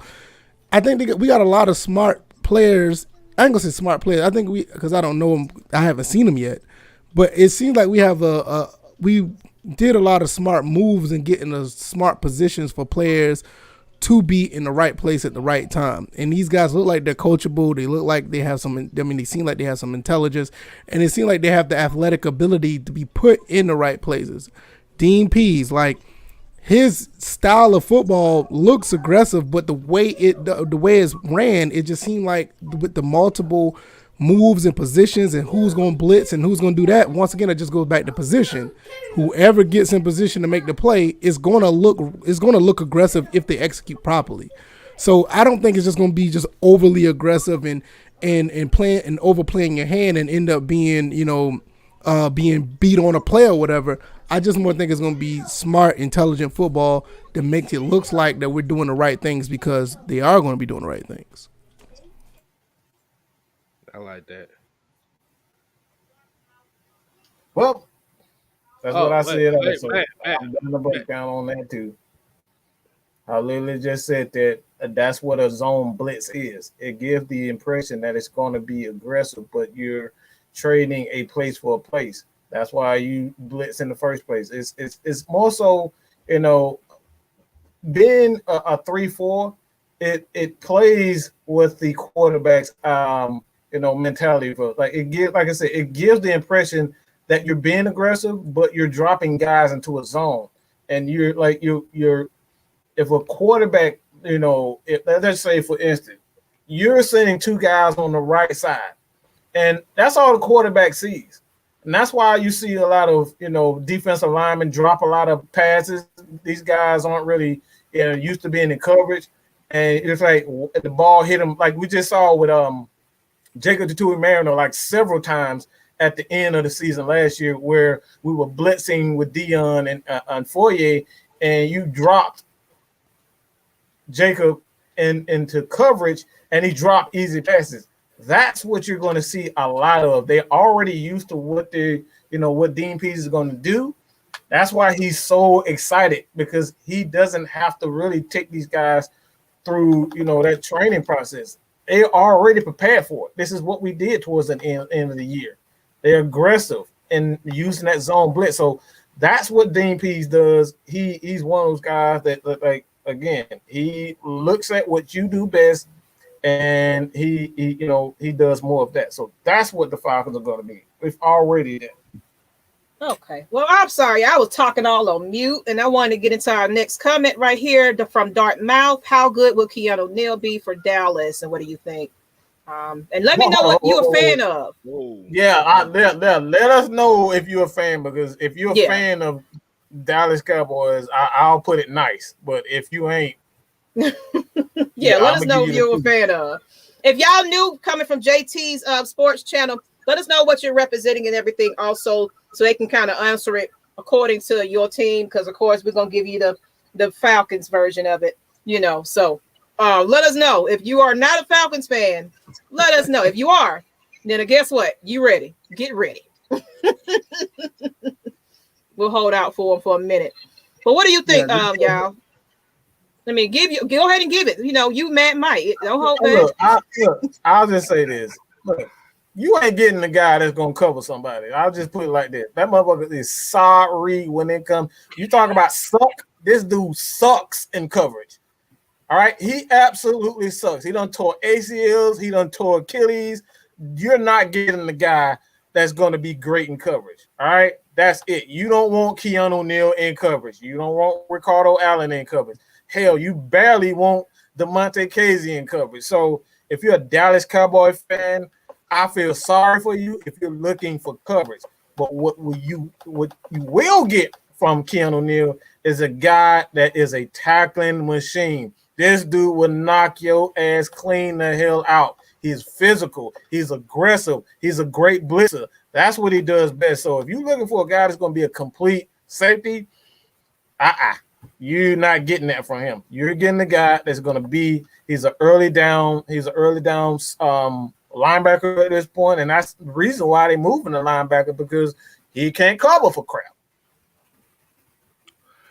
And I'm going to definitely put the K-Style spin on that comment he just said. Remember Ward Williams? Yeah. Same exact goddamn player. So, Yeah. except he ain't horse collaring nobody. But the thing is, Dan Quinn did the one thing that he should have did with Keanu Neal when he was down here, and he moved him to linebacker because he know his ass can't cover. Mm-hmm. That's some bullshit. You wait till now to do that. Yeah. But lack of adjustment. But at the end of the day, even with Keanu Neal, like I said, that pass rush still is going to have to be consistent to cover up his inefficiencies as a cover guy. Thank you guys for the new people, man. We truly appreciate it. Again, when Baller get to his side, we truly appreciate it. All right, you guys. Again, if you want us to ask any questions, it doesn't matter if you're Falcon fan or not. Let us know. We will be happy to give our thoughts, on your team or whichever player it is. So we appreciate everybody who's new to the channel, who came from JT, or you just new to the channel altogether. We appreciate it. Yeah, man, it's always good to see new names, new faces, and different questions. And about this Dallas Cowboys thing and Keanu Neal, I don't think he's going to be anything special. I think his ceiling is already there. And on top of that, we talk about Dan Quinn, and I think he's a better defensive coordinator than a coach. But you think he may have that same mentality as a coach when he get over there? Buddy with the players and all that. I mean, how does that, if that's the case, how really of any of the defense is going to be if that's the case? Not just Keanu Neal, so if he's going to be this player coach or player defensive coordinator trying to, rally the troops and giving them praise for less than mediocre results, I mean, so what kind of defense you really going to have? So it's a lot of factors, not just with Keanu Neal, but the other guys on defense as well. I mean, is he going to hold people accountable? Because, I mean, you have to think about it as well. Look at the head coach of the Dallas Cowboys. I mean, Mike McCarthy don't seem like the type of guy that's going to be really holding Dan Quinn accountable for being who he is. So, I mean, if these guys think they can just go to Dallas and high five and just be cool like they was here in Atlanta, so what does it really matter at this point? As far as are they going to be successful? Because he comes with the same playbook and the same mentality. You may have more of a mess than you think you have already. Hey, I want to hit one question on here, and I know this is really going to be an off football topic, but I don't even know what the symbolism of this name is. But we just gonna say this guy here. He's basically asking who you think is the best soccer player in the world. I want to personally answer this because a lot of people don't know I am a soccer fan myself. But he said, who's the best football player in the world? Lionel Messi, Cristiano Ronaldo, Neymar. I guess you're about to say Kylian Mbappe, Lewandowski, or Zlatan. This is an easy one. Cristiano Ronaldo, only because Lionel Messi outside the 18-yard box ain't worth shit. Yeah, get a lot of goals. That's what I was about to say. Cristiano, at least with Cristiano Ronaldo, he is a threat from midfield to the goal. Lionel Messi is no threat at all outside that 6 to 18-yard box. Yeah. But if you're talking about the best young player out of this list, it's gonna be Kylian Mbappe. He only 23, but that motherfucker is a killer. He young. He's a killer. I'm telling you now. But I didn't want to get down out the way. Hey, appreciate the question like that. Yeah, like I said, I am a soccer fan too. Look at Kstlyz showing his other skills. Y'all make sure y'all give Kstlyz. Hurry before this thing shut off on me. Go to his channel, just Kstlyz. Plug yourself, Kstlyz. But I like look. I like Lionel Messi, but let's keep it real. Content on his channel.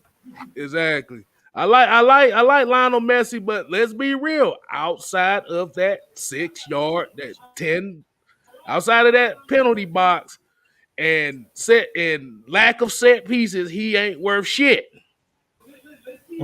compared to Cristiano Ronaldo. I don't hear a lot of people screaming Messi. For me, I have a well-diverse round of friends, and they're soccer fans, and all I hear from these soccer fans is Cristiano. So that's just for me. And you see the World Cup you see the World Cup all the time. And when I talk about Cristiano, like, look, bro, like that dude is just a whole different type of animal, man. That dude is a whole different type of animal. And we probably gonna lose some as a viewers. As I say it. Hey, but the thing is, you got to show them something a little different so they don't think it's just Atlanta Falcons and Atlanta Falcons only. So they know you don't know what to expect here. But Zlatan Ibrahimovic is way, like I said, that goes back to when I was in middle school. Zlatan, he's good, but yeah. But we got any more questions going on here, y'all? Y'all, we need some questions here. Oh Lord, King Quest coming here talking about is Lattimore out of jail yet, or playing for the prison All-Star. Oh my God, really? Ever since they stopped letting him hold, boy, he's been playing like he's in prison. Let's be real. Ooh, that's going. What y'all prediction for the NFC South? Ball, you want to take this? Yeah, I'll say 17 games, right? So I'll say. I want to say, but see, I don't want to give a prediction for the Bucks, because the thing about the Bucks is they brought everybody back, and teams could figure them out. Yeah, you got Tom Brady, but that's kind of the downfall of bringing everybody back. It's not like you're unstoppable. Y'all got to understand, they went on a run at the end of the year, and the team, I'm not saying the team was bad, but the team could be figured out. So I'm not even going to say they can win the division, to be honest. If they do, it may be like one game. So I'm guessing that they'll probably go like maybe 13-4, maybe 12-5. I still got us going at 10-7 or 11-6, and maybe 9-8, somewhere around there. It's a toss up between the Saints and the Panthers, because I think that's going to be 3-4. I'll go out on a limb and say the Panthers will go probably 9-8 or 8-9, and I personally think the Saints going to have a below 500 team this year. They'll probably end up being like 7-10 or 6-11. Tell them again, baby. Yeah, there you go. There you go. You got your answer right there.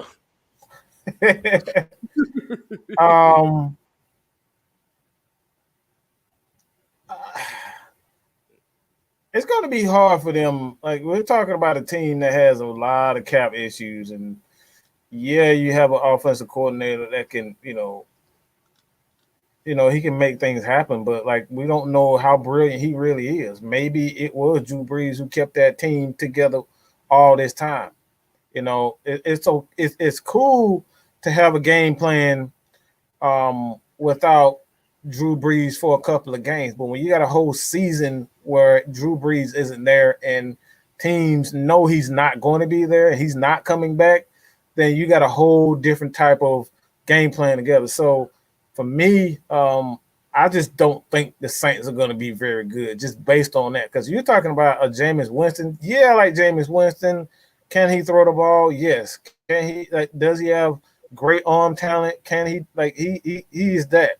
But up top, like ball and putt, up top, the dude believes that he can make every throw. And when you talk about a quarterback who believes they can make every throw, that's not always a good thing because you take chances that you shouldn't be taking. And that's why I say, I brought up the game with Tampa Bay. Like, he does that all the time. You talk about fourth quarter. How many times in fourth quarter when, these guys have the lead, he throwing interceptions. You shouldn't be throwing those. You shouldn't be taking those chances. Quarterbacks should know when to take chances and when not to take chances. And Jameis Winston's a guy, he don't give a damn who, what quarter is, he going to throw that ball.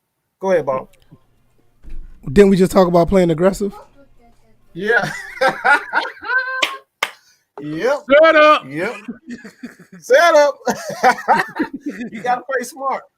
Yeah. You got to play smart. You got to play smart. And that's why I say I'm not looking for any more aggressive because aggressiveness doesn't always mean you're going to be good. Like, well, how many times during this season and the last couple of seasons, because Dan Quinn knew his job was on the line, he going on for like it's the go like you're in the midfield and you going for it on fourth down. Like, what are you doing?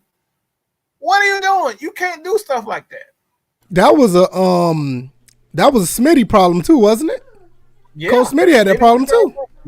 Yep. Yeah. And it was also the problem of the 3rd and 1s with Coach Smith as well. Like, we couldn't convert a 3rd and 1 to save our life, which is crazy as hell. When you got a bowling ball back there, but when you got rid of Harvey Dahl and Tyson Claiborne and them guys like that 3rd. I was just about to say that because that interior line was just gutted. That interior line was just gutted. You're right. Yeah, because Justin Blaylock, like I said, I like Justin Blaylock, but he wasn't a mauler for no 3rd and 1. What do you think about the record predictions about you, Kstlyz? What you think? Man, I ain't finna throw no goddamn record prediction on nobody. No. He like me, No. I'm just going to keep it real. I ain't throwing no record. See, the thing about this division, and like I said, you could throw that with a lot of other divisions, but the thing about this division is you don't damn know what the hell is going to happen. You don't know what's going to happen. So we could be talking shit about the Saints, but them motherfuckers might be they might have their backs against the wall and just go balls out and win the damn division again. It's a possibility. Only thing I'm just gonna say is with the NFC South is we cannot have Tom Brady win this division and go back to the Super Bowl. We can't do that. I'm saying if that happens, it's an indictment on the entire division because, like you said, they brought everybody back on offense. When you have that happen, it sounds good on paper, but all that does is it gives every defensive coordinator straight up the blueprint of what they're doing. They're not changing nothing. Right. They're not changing a thing. I can see if they bring a prominent rookie in or they bring in a good free agent, but all their starters is returning. If you can't beat this team or at least give them trouble, it's a problem with every defensive coordinator that's out here because it's the same team. Right. And then, like you said about the whole Jameis Winston thing, like you said, especially with the aggression, like y'all said earlier, that's the main thing that we keep saying about when people start talking about arm strength is the most important thing. Can you throw the ball downfield? That don't mean a goddamn thing if you can't hit that intermediate and short routes, because those going to be the routes that's going to save your career. Them deep passes ain't going to do it. Because even if you look at Patrick Mahomes in Kansas City, they don't throw a lot of deep balls. Most of their deep balls they throw out of desperation. And he got a cannon and they still don't use it. Right. So it's dump off passes to Kelsey and Hill, and he lets the wide receivers do their job. He let the receivers make the play. He let the athletes make the plays. So let's look at a couple of these questions that I've seen. Y'all want to answer this one? Is Ricardo Allen any good? I mean, do y'all want to skip that and go to the next one? Man, skip. Hell no. Hey, well, now, I'm gonna be for real. I'm gonna be for real. He's not bad. The issue is he's a step slow now because of that Achilles. But he wasn't always. That's bad. You can't be a step slow as a safety, bro. Stop beating around the bush. You know that dude terrible. You didn't let me set the question. You didn't let me set the statement up. Hey, let me set the statement up. Hey, let me set the statement up. Fine. He's a step slow. Like I said, he'll give you the leadership aspect of it, but I'm about to say don't expect him to be Kevin Byard in this motherfucker. He's gonna be more like Brucey back there. Y'all seen the longest, y'all. He gonna be Brucey back there. He gonna be a step slow with everything. Step slow. I 8 steps slow. Dollop on your ass, boy. Yeah, Like 56K, huh? Hey, look. I'm about to say, I'm gonna give you some homework. I want you to go look up the Ricardo Allen game against Kansas City. You'll see what you're gonna get. Oh, right. Oh, there you go. I was so mad that game. It was like, bro. No, it wasn't the Kansas City game. It was the last game against the Buccaneers. You're gonna see what you get. Oh man, yeah, that was a bad one. In the end zone, bro. You like, bro. It was like watching a man just like, whoa. You know how them commercials be like, you be, whoa.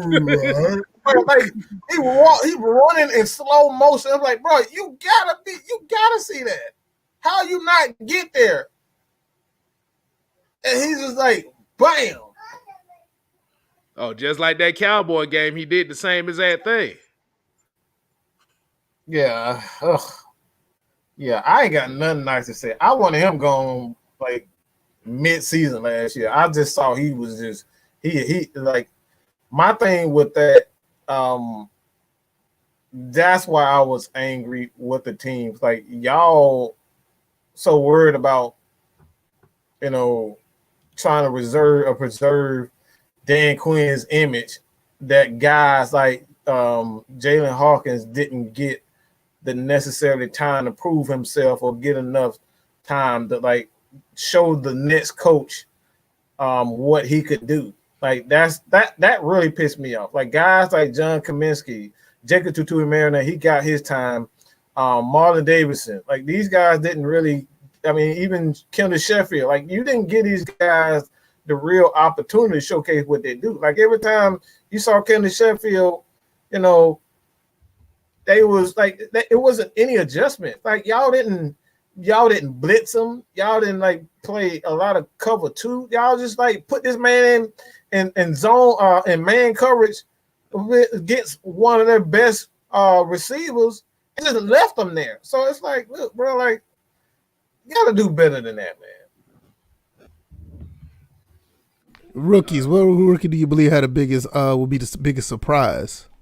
So now we're talking about probably some of the draft picks that was like third round and lower. I mean, and later, because I think the first 2 or 3 picks are pretty much going to be okay.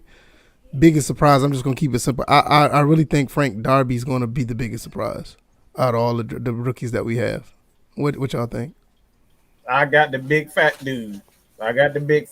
He gonna be the left guard. So y'all already know. Kevin already know where I'm going. You talk about Jalen Mayfield, who likes to throw opposing defensive ends into the student section. Bro, I love that dude. I saw his tape. I saw his tape in Michigan, bro. I fell in love with that dude. That dude is nasty, bro. So like, he gave Chase Young a little run for his money too. Boy, he was throwing Chase around. Like he was going at Chase. Like, come on, bro. Like that dude is a man. Cause the thing about it, a lot of people ain't gonna know about Jalen Mayfield. Like he's like technically, he's not a technical lineman like a Jake Matthews. Like people will be like, okay, he's not technical, but he brings that intangible that this offense needed is a damn mauler. We got one in Caleb McGarry, but we needed another one. We needed one in the inside. And if Caleb McGarry doesn't improve, then bam, you got the backup mauler right there too. I definitely see where you're going there with that one. Yeah. I think because that's like I said, once again, we talked about the draft picks earlier. Like, I think every draft pick we picked was a solid, safe, and intelligent pick. It was, and that just goes to show you what type of game plan that we're gonna be coming with every week, and every what type of game plan that we're gonna have, and what type of players we're gonna have. I don't think it's gonna be much of aggressive, but we're gonna show some aggression and actually, put some intelligent plays together. So I think I'm really feeling that 100%. Any other questions that y'all see? Because I see a few of them, but I'm gonna let y'all go at it. Oh, I was about to say I ain't giving my rookie who's gonna be the biggest surprise. Oh yeah, my bad. Go ahead. My bad, man. It's all good. But I'm not gonna say the name that y'all gonna think I'm gonna say. I still like him. But I think the biggest surprise, I think it's gonna be I'm gonna go undrafted on this one. I'm gonna say Javian Hawkins, because Alex asked the question earlier about is Mike Davis gonna average more than 4 yards a carry?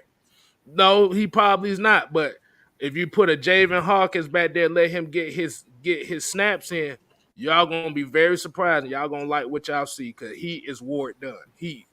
He is the Ward Dunn type of running back we haven't had since Ward Dunn. I like Ito Smith, but this guy Javian Hawkins is like, he's small. He knows how to preserve himself, but he's not scared to run in between the tackles. That's a thing. Now, the only thing you're going to hold back against him is Louisville runs a spread shotgun offense. So, like I said, you don't know how he will be as far as running like regular sets, like I formations and single backs. But he's going to surprise a lot of people. Mm-hmm. Yeah, I can see that. I can see that.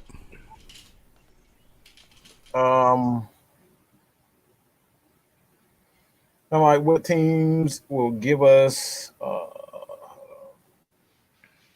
trouble this year from our schedule outside of Buffalo and Tampa Bay? I don't think we'll struggle. Again, that's what we can't assume. This is a whole new coaching regime. This is a whole new team. Like, they may not go into the season with the same game plan. They might want to run the ball. So, like teams that blitz a lot, they may, they may give it to him. But like at this point, I don't know, because I don't know how they're going to attack teams this year. Like in past season, I would say a team like Tampa Bay, Buffalo. I don't think Buffalo would have given us any trouble. They're not really a blitzing team. They just use their front four and play good coverage. But like, in the past, I would say a Tampa Bay give us issues. Teams like the Steelers, who play that 3-4, Baltimore, those guys like send blitzes at different types because it confuses the offensive line. So it's like, I don't know. We can't. All we're doing is guessing, because we don't know what he's going to do. We can assume what he did in Tennessee. It was just based on Tennessee. I would say if he's going to run that same type of offense in Tennessee, then I could say that a team like the Saints may give us more issues, because they are more physical defense. So, and you go look at, Tennessee, how they struggle against teams that were physical, like Baltimore. Like Baltimore, they weren't running the ball on Baltimore like that. Tennessee wasn't running the ball on Baltimore like that. So, like, I would say more physical teams, if he keeps that same game plan, then a team like the Saints are going to give us an issue, because they are physical up front. They got bigger defensive linemen, and they got linebackers that are bigger and faster. So, like the Saints, if anything, If any team, I don't think Tampa Bay will give us any issues. I say the Saints because of their defensive line. Their defensive line is bigger, more physical. I like that. KSTYLZ, you want to go or you want me to go? I'm gonna go ahead and go.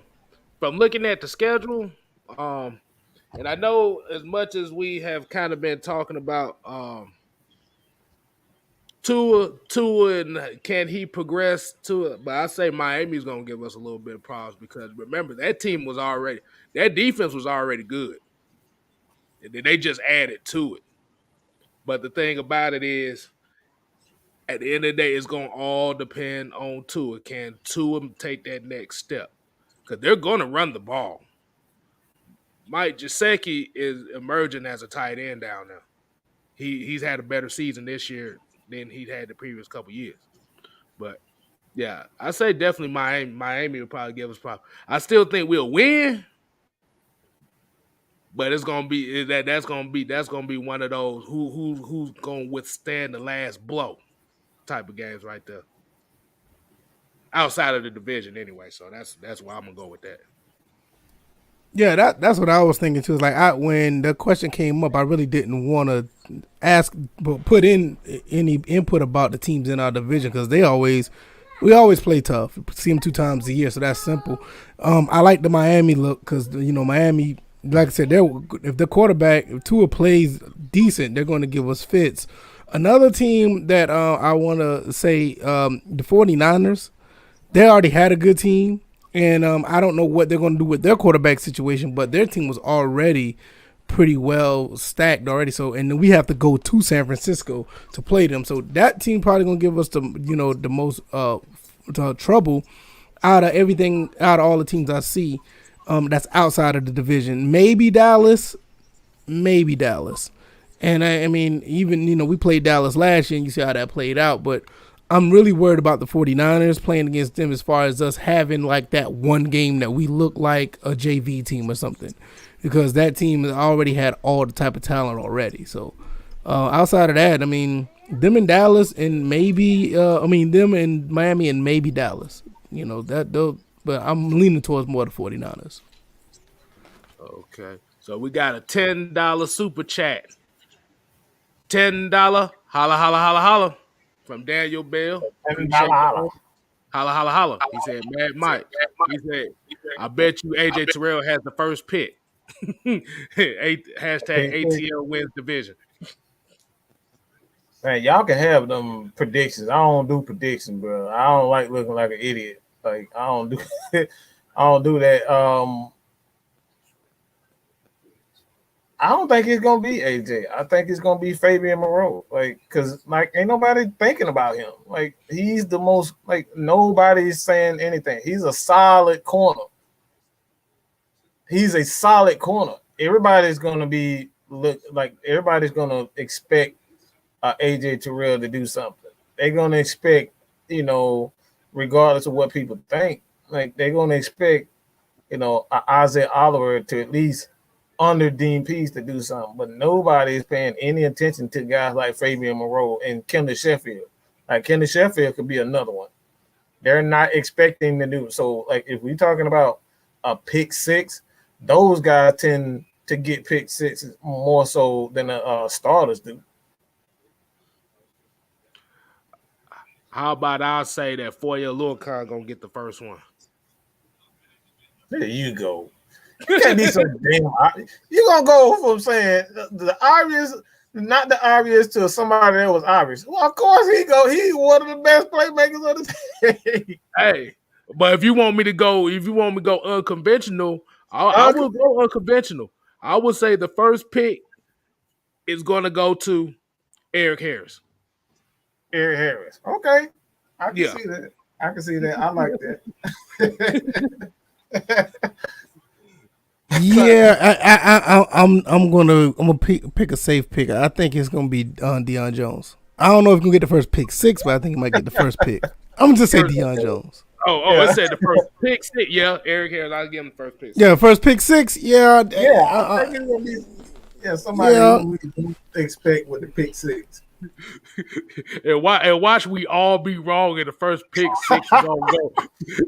Bro, watch somebody like Grady Jarrett get it on a fluke pass or something, and he'll rumble it in for a touchdown or something like that. Watch how that happen. It's gonna be Steven Means. Right, somebody like that. Like we all look around like, what in the world happened? You know, crazy. Hey, I'm about to say that. Hey, I'm about to say Daniel Bell said he came with another one. He came with a $5 holler. Holla. He said Grant. He said, bet you 5 more that Grant does. Hey, look, like I said, I think he's gonna be a playmaker for this defense. Him and obviously Deion Jones, but Isaiah Oliver, again, man, he's gonna be playing in that slot where he is a safety / corner, and he plays big, and he's going to have those quarterbacks, they're not going to want to test the outside with AJ Terrell, and he's going to eat, and he's going to jump some routes, and like I said, he's going to have every opportunity. He's going to have every opportunity, man. Right. So I get everybody throwing in wrestling match. I guess they asked. I guess they talking about who their favorite wrestling match is. But before we get to that, I don't really see too many more questions here, but I want to address something right quick. And Mike, you made a video on this earlier. John Collins, Clint Capella. Oh my God. What the fuck was that shit? Bruh, they made Robin Lopez look like Robin Lopez at Stanford. Man, they made him look like Kareem, bro. I don't know what the hell going on. No. Technically, in Milwaukee, technically in Milwaukee is Lou Alcindor. Yeah, Lou Alcindor. Yeah, like, and you know the thing about this game, they were like hovering around the down by 11, down by 13 the entire time. They had chances. But the problem was you started off real sloppy and you never recovered. And they had a chance to recover every time to make the game. They actually could have won this game, but they never could get any buckets. Every time they played smart for 2 plays, they played dumb the next 8 plays. Man, we can't protect the paint. We just defense. Look at the net. I mean, just John Collins. You know, everybody been getting on my video I posted. I talked about he was one of the contributing factors to why we lost. They're trying to make it seem like I soloed him out. It's like, if you listen to the video, I said it was only 2 people that actually did pretty much anything as far as scoring wise. And the rest of everybody else was just, you know what I'm saying? So it's like, I ain't saying that John Collins is the only sole reason. But guess what? He really wasn't there to do the clutch. And there's no pass for that for me. Go ahead, Mike. Go ahead.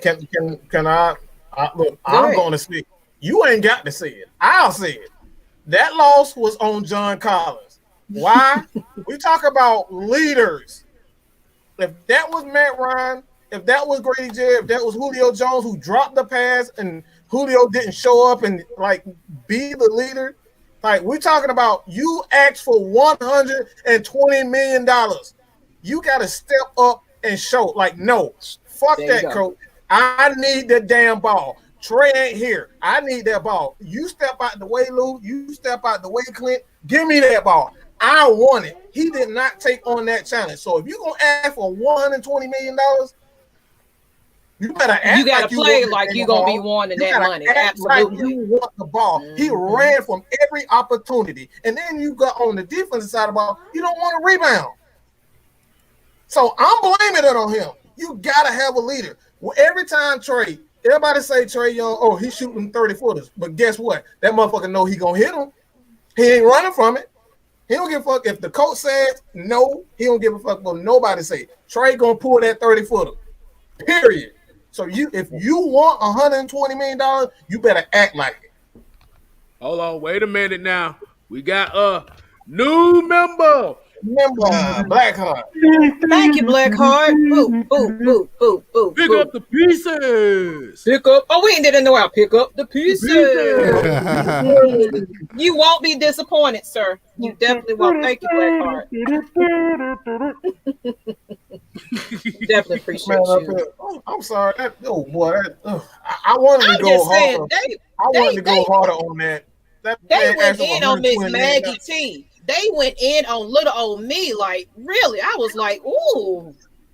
I don't ruffle some feathers a little bit, but here's the thing. They didn't exactly watch the game. The paint. When you're giving up 63 plus points in the paint, that is effort. That is wanting it. You're not giving up 65 points in the paint, and you playing hard down there defensively. That's Clint Capella. That's John Collins. And like I said, it's more so John Collins because you're asking to be that leader. When you asking for that type of money, that's what you get. So when you asking like a Julio Jones can ask for that type of money because he's gonna put up that effort. Matt Ryan can ask for that type of money because you've seen them put up that type of effort, playing hurt, playing injured. When somebody goes out, all right, look, you ain't gonna do it, I'm gonna do it. I didn't see John Collins calling for the ball. I seen him struggling to post up, goddamn a point guard. He was struggling to post up Drew Holiday, bro. Are you kidding me? Like Tev comment, Tev Sports Gaming, and Noah, I think that was your name. We'll get back to your question, but we're kind of in the Hawks talk a little bit. We'll get back to yours, but John Collins is not a true number 2. That's why we drafted Kongwu. JC keeps talking about you and Max contract player. At this point, I feel like he's going to be tradable at the end of this. I don't care. I don't even care how this series goes. This is not saving his career with the Atlanta Hawks right about now. That's just my honest opinion about JC. I don't know what anybody else think about that. The problem with John Collins is he's a very talented 4. But the problem with what made that game so disappointing, it wasn't the fact that they lost. It was like I said, you give up 63 paint points. They gave up 42 points in the paint in 2 quarters. Mm-hmm. That's just a lack of effort right there, man. And like I said, I know Kevin Huerter struggled. Like I said, and we was watching the game, and it was like, damn, it seemed like only Bogey and Danilo Gallinari scoring buckets. Where everybody else at? That's what I was saying. That's what I said. That's what I said in my video. I was just like, they was the only 2 contributors at the end of the day. So, y'all can get mad and cry about John Collins, but where you at? Where you at though? Show up when it matters. This was the type of game that John Collins should have shot like 30 times and probably would have had like 25, 30 points. That's what I'm talking about. That's the thing. You got to want, like I said, when the spotlight is on you, and especially like I said, now that you're supposed to be the alpha of the team. Now, think about what Chris Middleton did in the game too. In this recent game. In the recent game, like I said, Giannis is out. Like I said, we know Brook Lopez got his points. We know Bobby Portis got his points.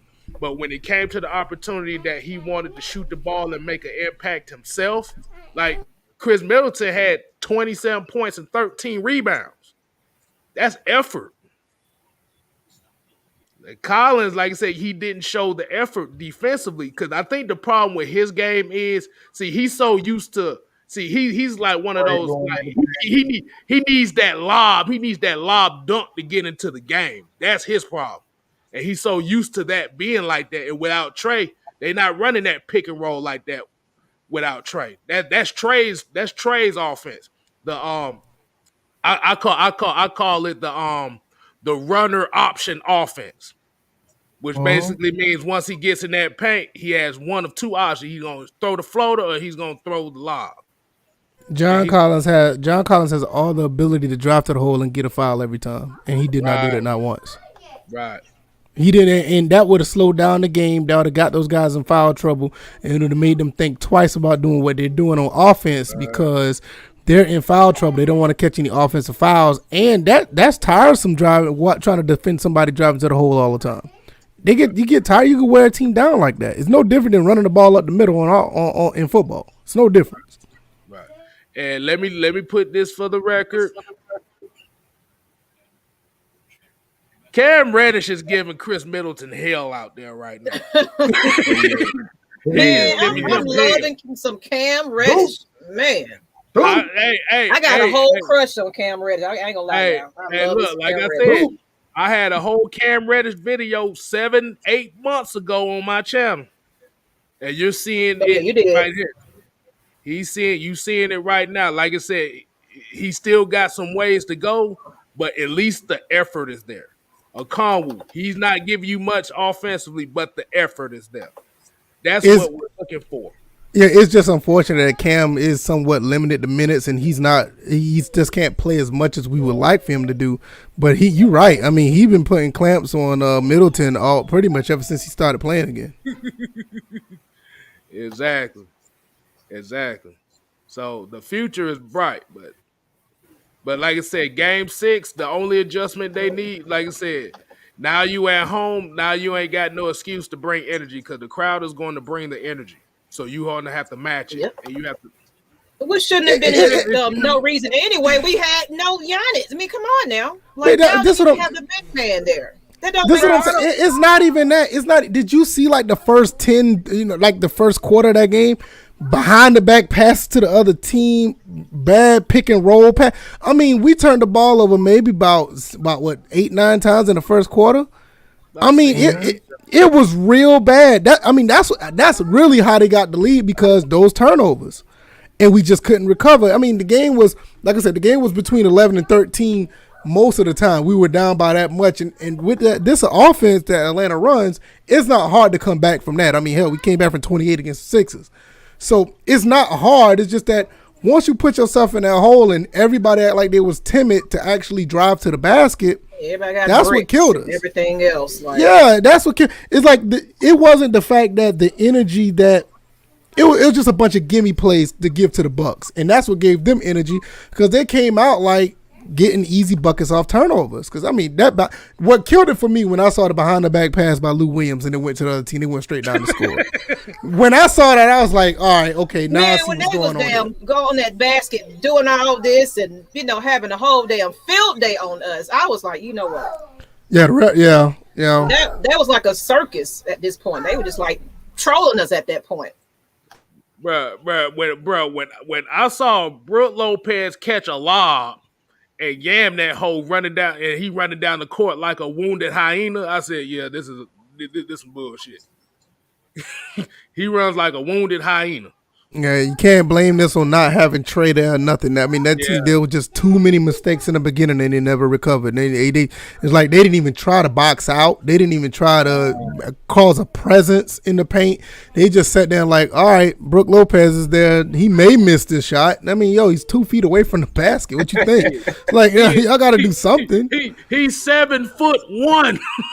If you don't put a body on him, he's going to do that. Yeah, I mean that's really what it was. It's just if they played cleaner basketball in the beginning. I mean, like I said, we were down by like 20, 23 at one point. And at the end of about the fourth quarter, we end up knocking it down by like 10 or 8 points. They, even with all those problems, Atlanta really had a chance to win the game because it wasn't like they got ran off the court. You just couldn't recover from your own mistakes because. Who put it in the chat? Yeah, there it is. Right there, Dexter. Turnovers killed us. That's really, the first 2 quarters was just turnovers. It wasn't the fact that, the Bucks were playing so good. That's just like you throw interceptions the first 3 drives of the first quarter. What you expect gonna happen? Mm-hmm. It's like it's the same thing. Right, exactly. Eventually they're gonna score, Right. You handed them the ball. Right. So they didn't do anything special. It was on us. Thank you. Layup. Thank you. Dunk. But a lot of people don't realize, like, turnovers are momentum plays. Even in basketball, even if you're down by 15, 16. That one key turnover can turn that whole game around. We've seen it. We were the beneficiaries of it. So In the Sixers series, we were. yeah, that's what I'm saying. We were the beneficiaries of it. All of a sudden, every turnover they got energy. All of a sudden, after a turnover, I'm about to call him Clinton Portis, Bobby Portis. He acting like he did the best thing in the world, getting the whole crowd hype off turnovers. It wasn't because he was actually playing good. You giving them gimmies. You give them gimmies, they're gonna get the confidence. Right. But yeah, like you said, if you talking about a game plan for 6. Like I said, that's been my only problem. And that's it. Every time the Hawks lose in the playoffs, it's because they turn the ball over a lot.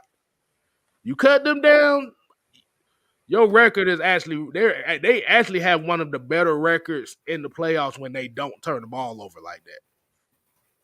So that's really what it comes down to. And the bigs got to play big because, bro, when I saw Drew Holiday bat down John Collins, I said, "What the fuck? What really? Really?" Man, like I said, that's why his ass. Look, I'm blaming that game on him. You need a leader, and leaders ask for when you ask for $120 million, you automatically are a leader. You are saying like you don't see Kevin Huerter up here talking about I want $120 million. You don't see nobody up there talking about, you put that spotlight on yourself. You said you were a great player when you asked for $120 million. So when you ask for that type of money, you better show up when you need it. And this dude, like I said, this dude got backed down by Drew Holiday, bro. A damn point guard. I saw him fighting for position and he lost it to a damn point guard. That is embarrassing on multiple occasions. So I'm putting it on him. Everybody know when Trey get into that game, they feed off his energy. So why they can't feed off of him? That's what leaders supposed to do. You're supposed to feed off your great players' energy. They feed off Grady Jarrett. You feed off Matt Ryan. You feed off Julio's catch. They get hyped. So why the hell you not stepping up as a leader? Look, our leader out. Trey is out. I got to do something. Right. And you can kind of tell on Nate McMillan's face on the sideline, he just looking like the dude. He said it. He's like, he said it. He couldn't even answer for it. He said you need to show up. Yeah, that's what he said. Somebody show up. It wasn't had knew anything about scheme or anything like that. Yeah. He said it. Coming off halftime, coming back from halftime, I believe it might have been it might have been halftime. He said, what are they gonna do to adjust? All he said was show up. So that's what I'm talking about. If your coach is saying somebody show up, that's what he's talking about. Calling everybody down. Like I said, even after that first quarter, a lot of people don't remember this. John Collins didn't play for like a good 5 to 7 minutes. He was on the bench coming out in the second half. He was on the bench, and they brought Gallo in, and they came back in. They got back into the game. John Collins back in, and then they start getting physical. John Collins got back in the game. They start getting physical, and he disappeared again. See, I see what Ted Sports and Game is saying here. The only problem with that, if you're going to start a Conwu, you have a Conwu and Capella on start lineup, now you really hinder your offense. That's going to be the issue right there. You don't really have you really only going to have like 3 shooters and 2 guys that need to be around the paint. So that's I don't even think that's the issue. Just the main thing is don't cause turnovers and play smarter basketball. Because like I said, they didn't lose this game because the Bucks actually played better. I mean, you go back and look at that game. Look at the first quarter. Look at the first quarter and a half. They were literally giving the ball away, and they were just running. I mean, that just gave the Bucks confidence, and that's how they ran away with the game. It wasn't because, we just going to, we're just going to dominate you guys on both ends of the court. No, they're not dominating when we're handing the ball off to you. Like, that's not dominating. He's like, we're giving them a bunch of gimmies. So, I mean, I think they'll be fine. And I would like to see John Collins be aggressive. If y'all want to talk about aggressive like in football, this is the time you want to talk about being aggressive. Exactly. He need to be driving to the basket, getting him some free throw shots, but he didn't do it. He kind of ran away from the moment. Right.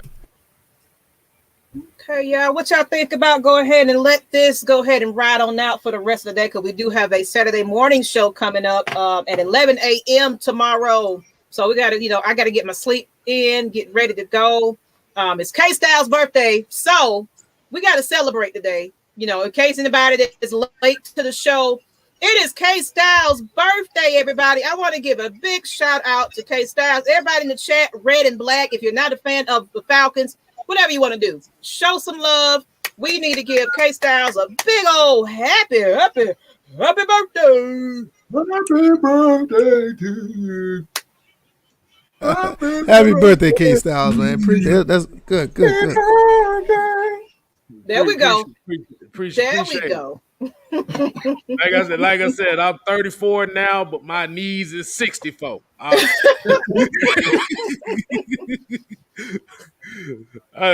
This getting old shit is for the birds.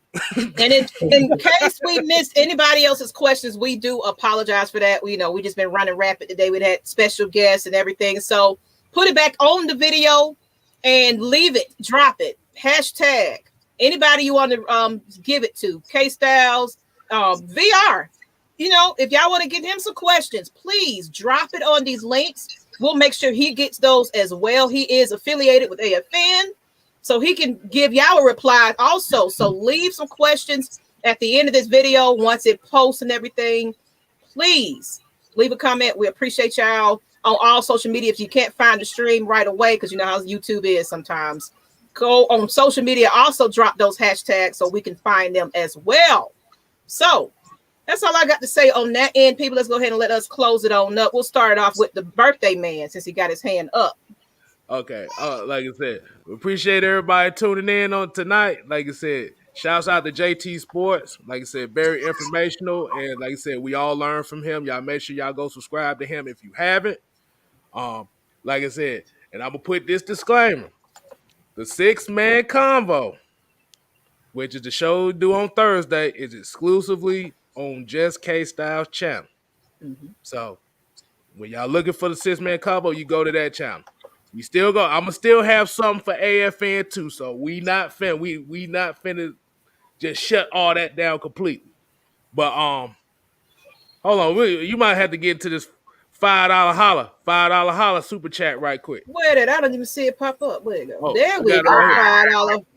$5 holla. My show Lust Exchange will be back sooner or later. This is my shirt though, but you might know me for Lust Exchange. Wearing my logo today.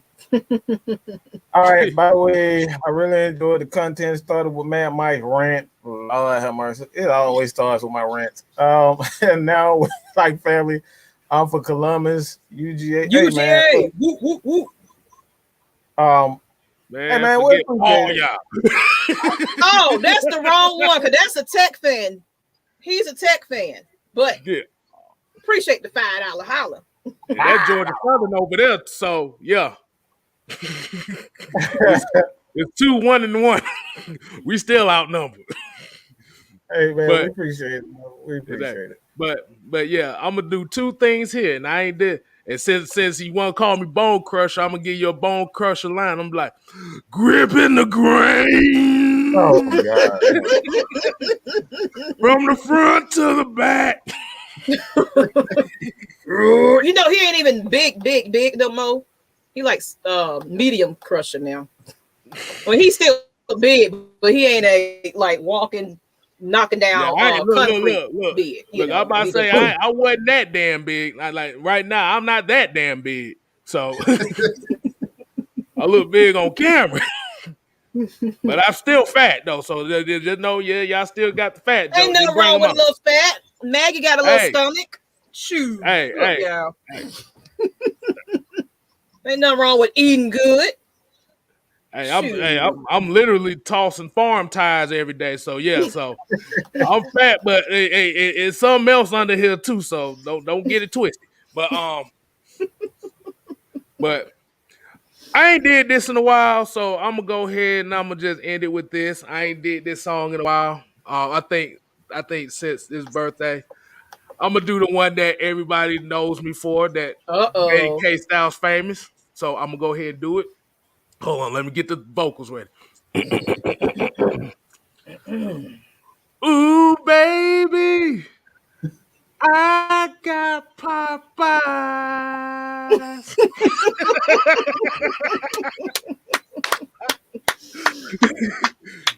I ain't did it in a while. That shit probably sound like shit right now, but You're gonna hear a lot of that on the regular season, though, y'all. And for the new people, appreciate y'all. Make sure y'all hit that subscribe and everything. Who we got? I think we left with BF. All right, yeah. VF. Hey, if y'all want to find out where I do my content, just Google First and Frame Rates in the YouTube chat. I should pop right on up. White helmet with the red face mask, and like I said, I talk about Atlanta Falcons football, Georgia Southern football, and then a little bit of everything in between as far as gaming. And y'all can just check me out. I appreciate the y'all guys having me again. Great show, a lot of new faces. Good to see y'all once again. Happy birthday, Kstlyz. Oh, one more thing. Dallas gonna win 4 games this year because they're gonna be they're doing they're gonna be on Hard Knocks this season, so they're done. I heard that's all I got. So that's all I got. We get to laugh Yeah, they at done. Dick Yeah. Gilbert. Yeah. 4-13. They're done. They're done. 4-13. I'm glad you said Dallas Cowboys because I got something that I'm actually loading up now. So I'm gonna put a lasting image on y'all right quick before we get off. Let me see if it'll come up. Not what I think it is. No. This is something completely different. I got sent this from one of my co-workers today. I will give a shout out to my boy G Money for this. But I want y'all to read the caption on this. Look.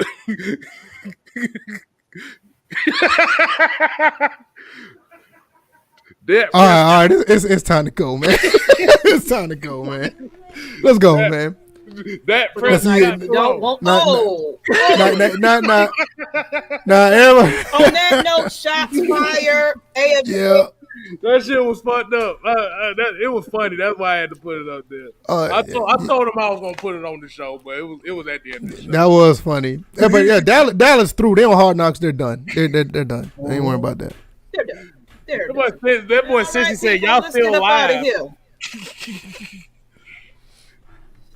Yo, this Friday. Oh, yeah. Friday, this is what we do on Friday night. You just hanging. You hanging. Hey, Friday, we don't have times. I'm about to say, you better be glad you wasn't there on draft night. We had 2 5-hour shows. Oh, yeah. We had 2 5-hour shows. 3.